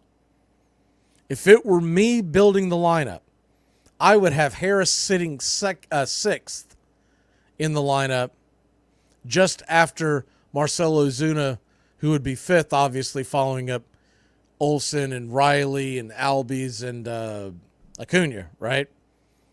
You put Harris at 6, you put the catcher, whoever the hell it is that day, at 7th, and Orlando Arcia at 8th, and put Kelenic down at the 9 spot. Because if he's hitting 9th, Jared Kelenic's going to see a lot of fastballs because Ronald Acuna Jr. is standing on deck, licking his chops, getting ready to rock and roll. That is a guy that you want. You want that young kid coming in with no pressure and getting fastballs. I still feel like Jared Kelenic is going to be one of those deals when we get to October, November, we're going to go, damn, that was a smooth deal. All he's got to do is be better than what Eddie Rosario was last year, and I think that's extremely doable. And they still have years of control left on this kid. Was he 24 years old? They still have him like for another 4 or 5 years. I mean, this lineup is going to be outstanding. The starting pitching rotation, it may start with Reynaldo Lopez. I still think Bryce Elder is going to be your number 5 for the bulk of the season.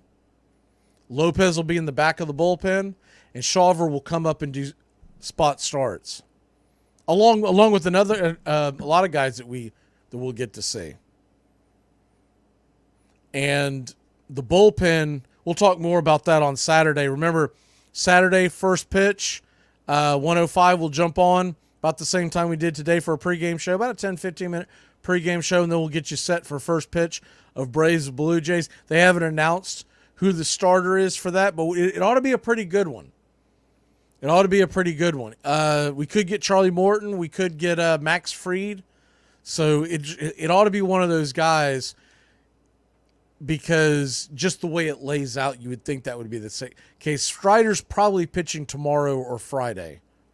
So there you have that. We'll get more into that as we go along. But good seeing everybody in the chat.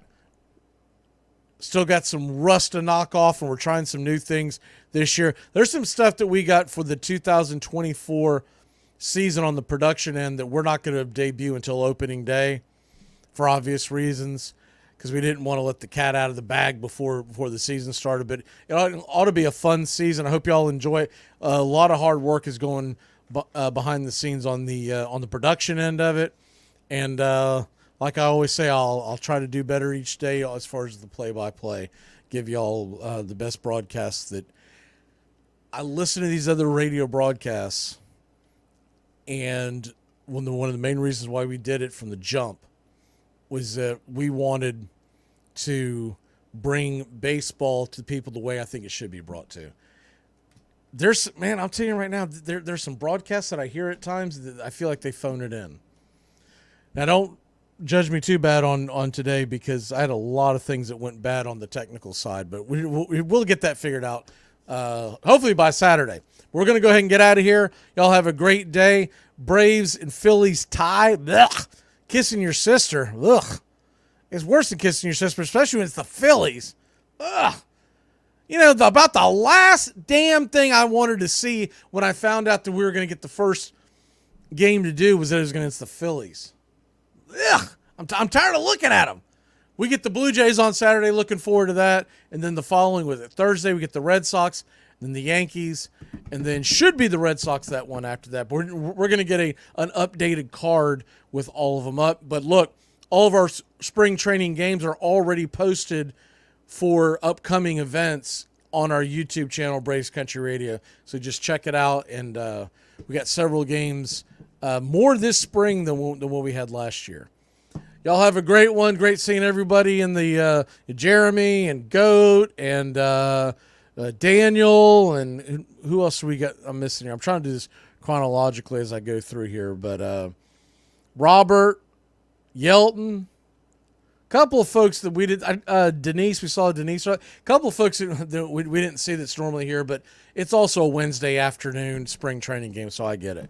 Y'all have a great one, and go Braves. Well, at least we didn't lose this one, right?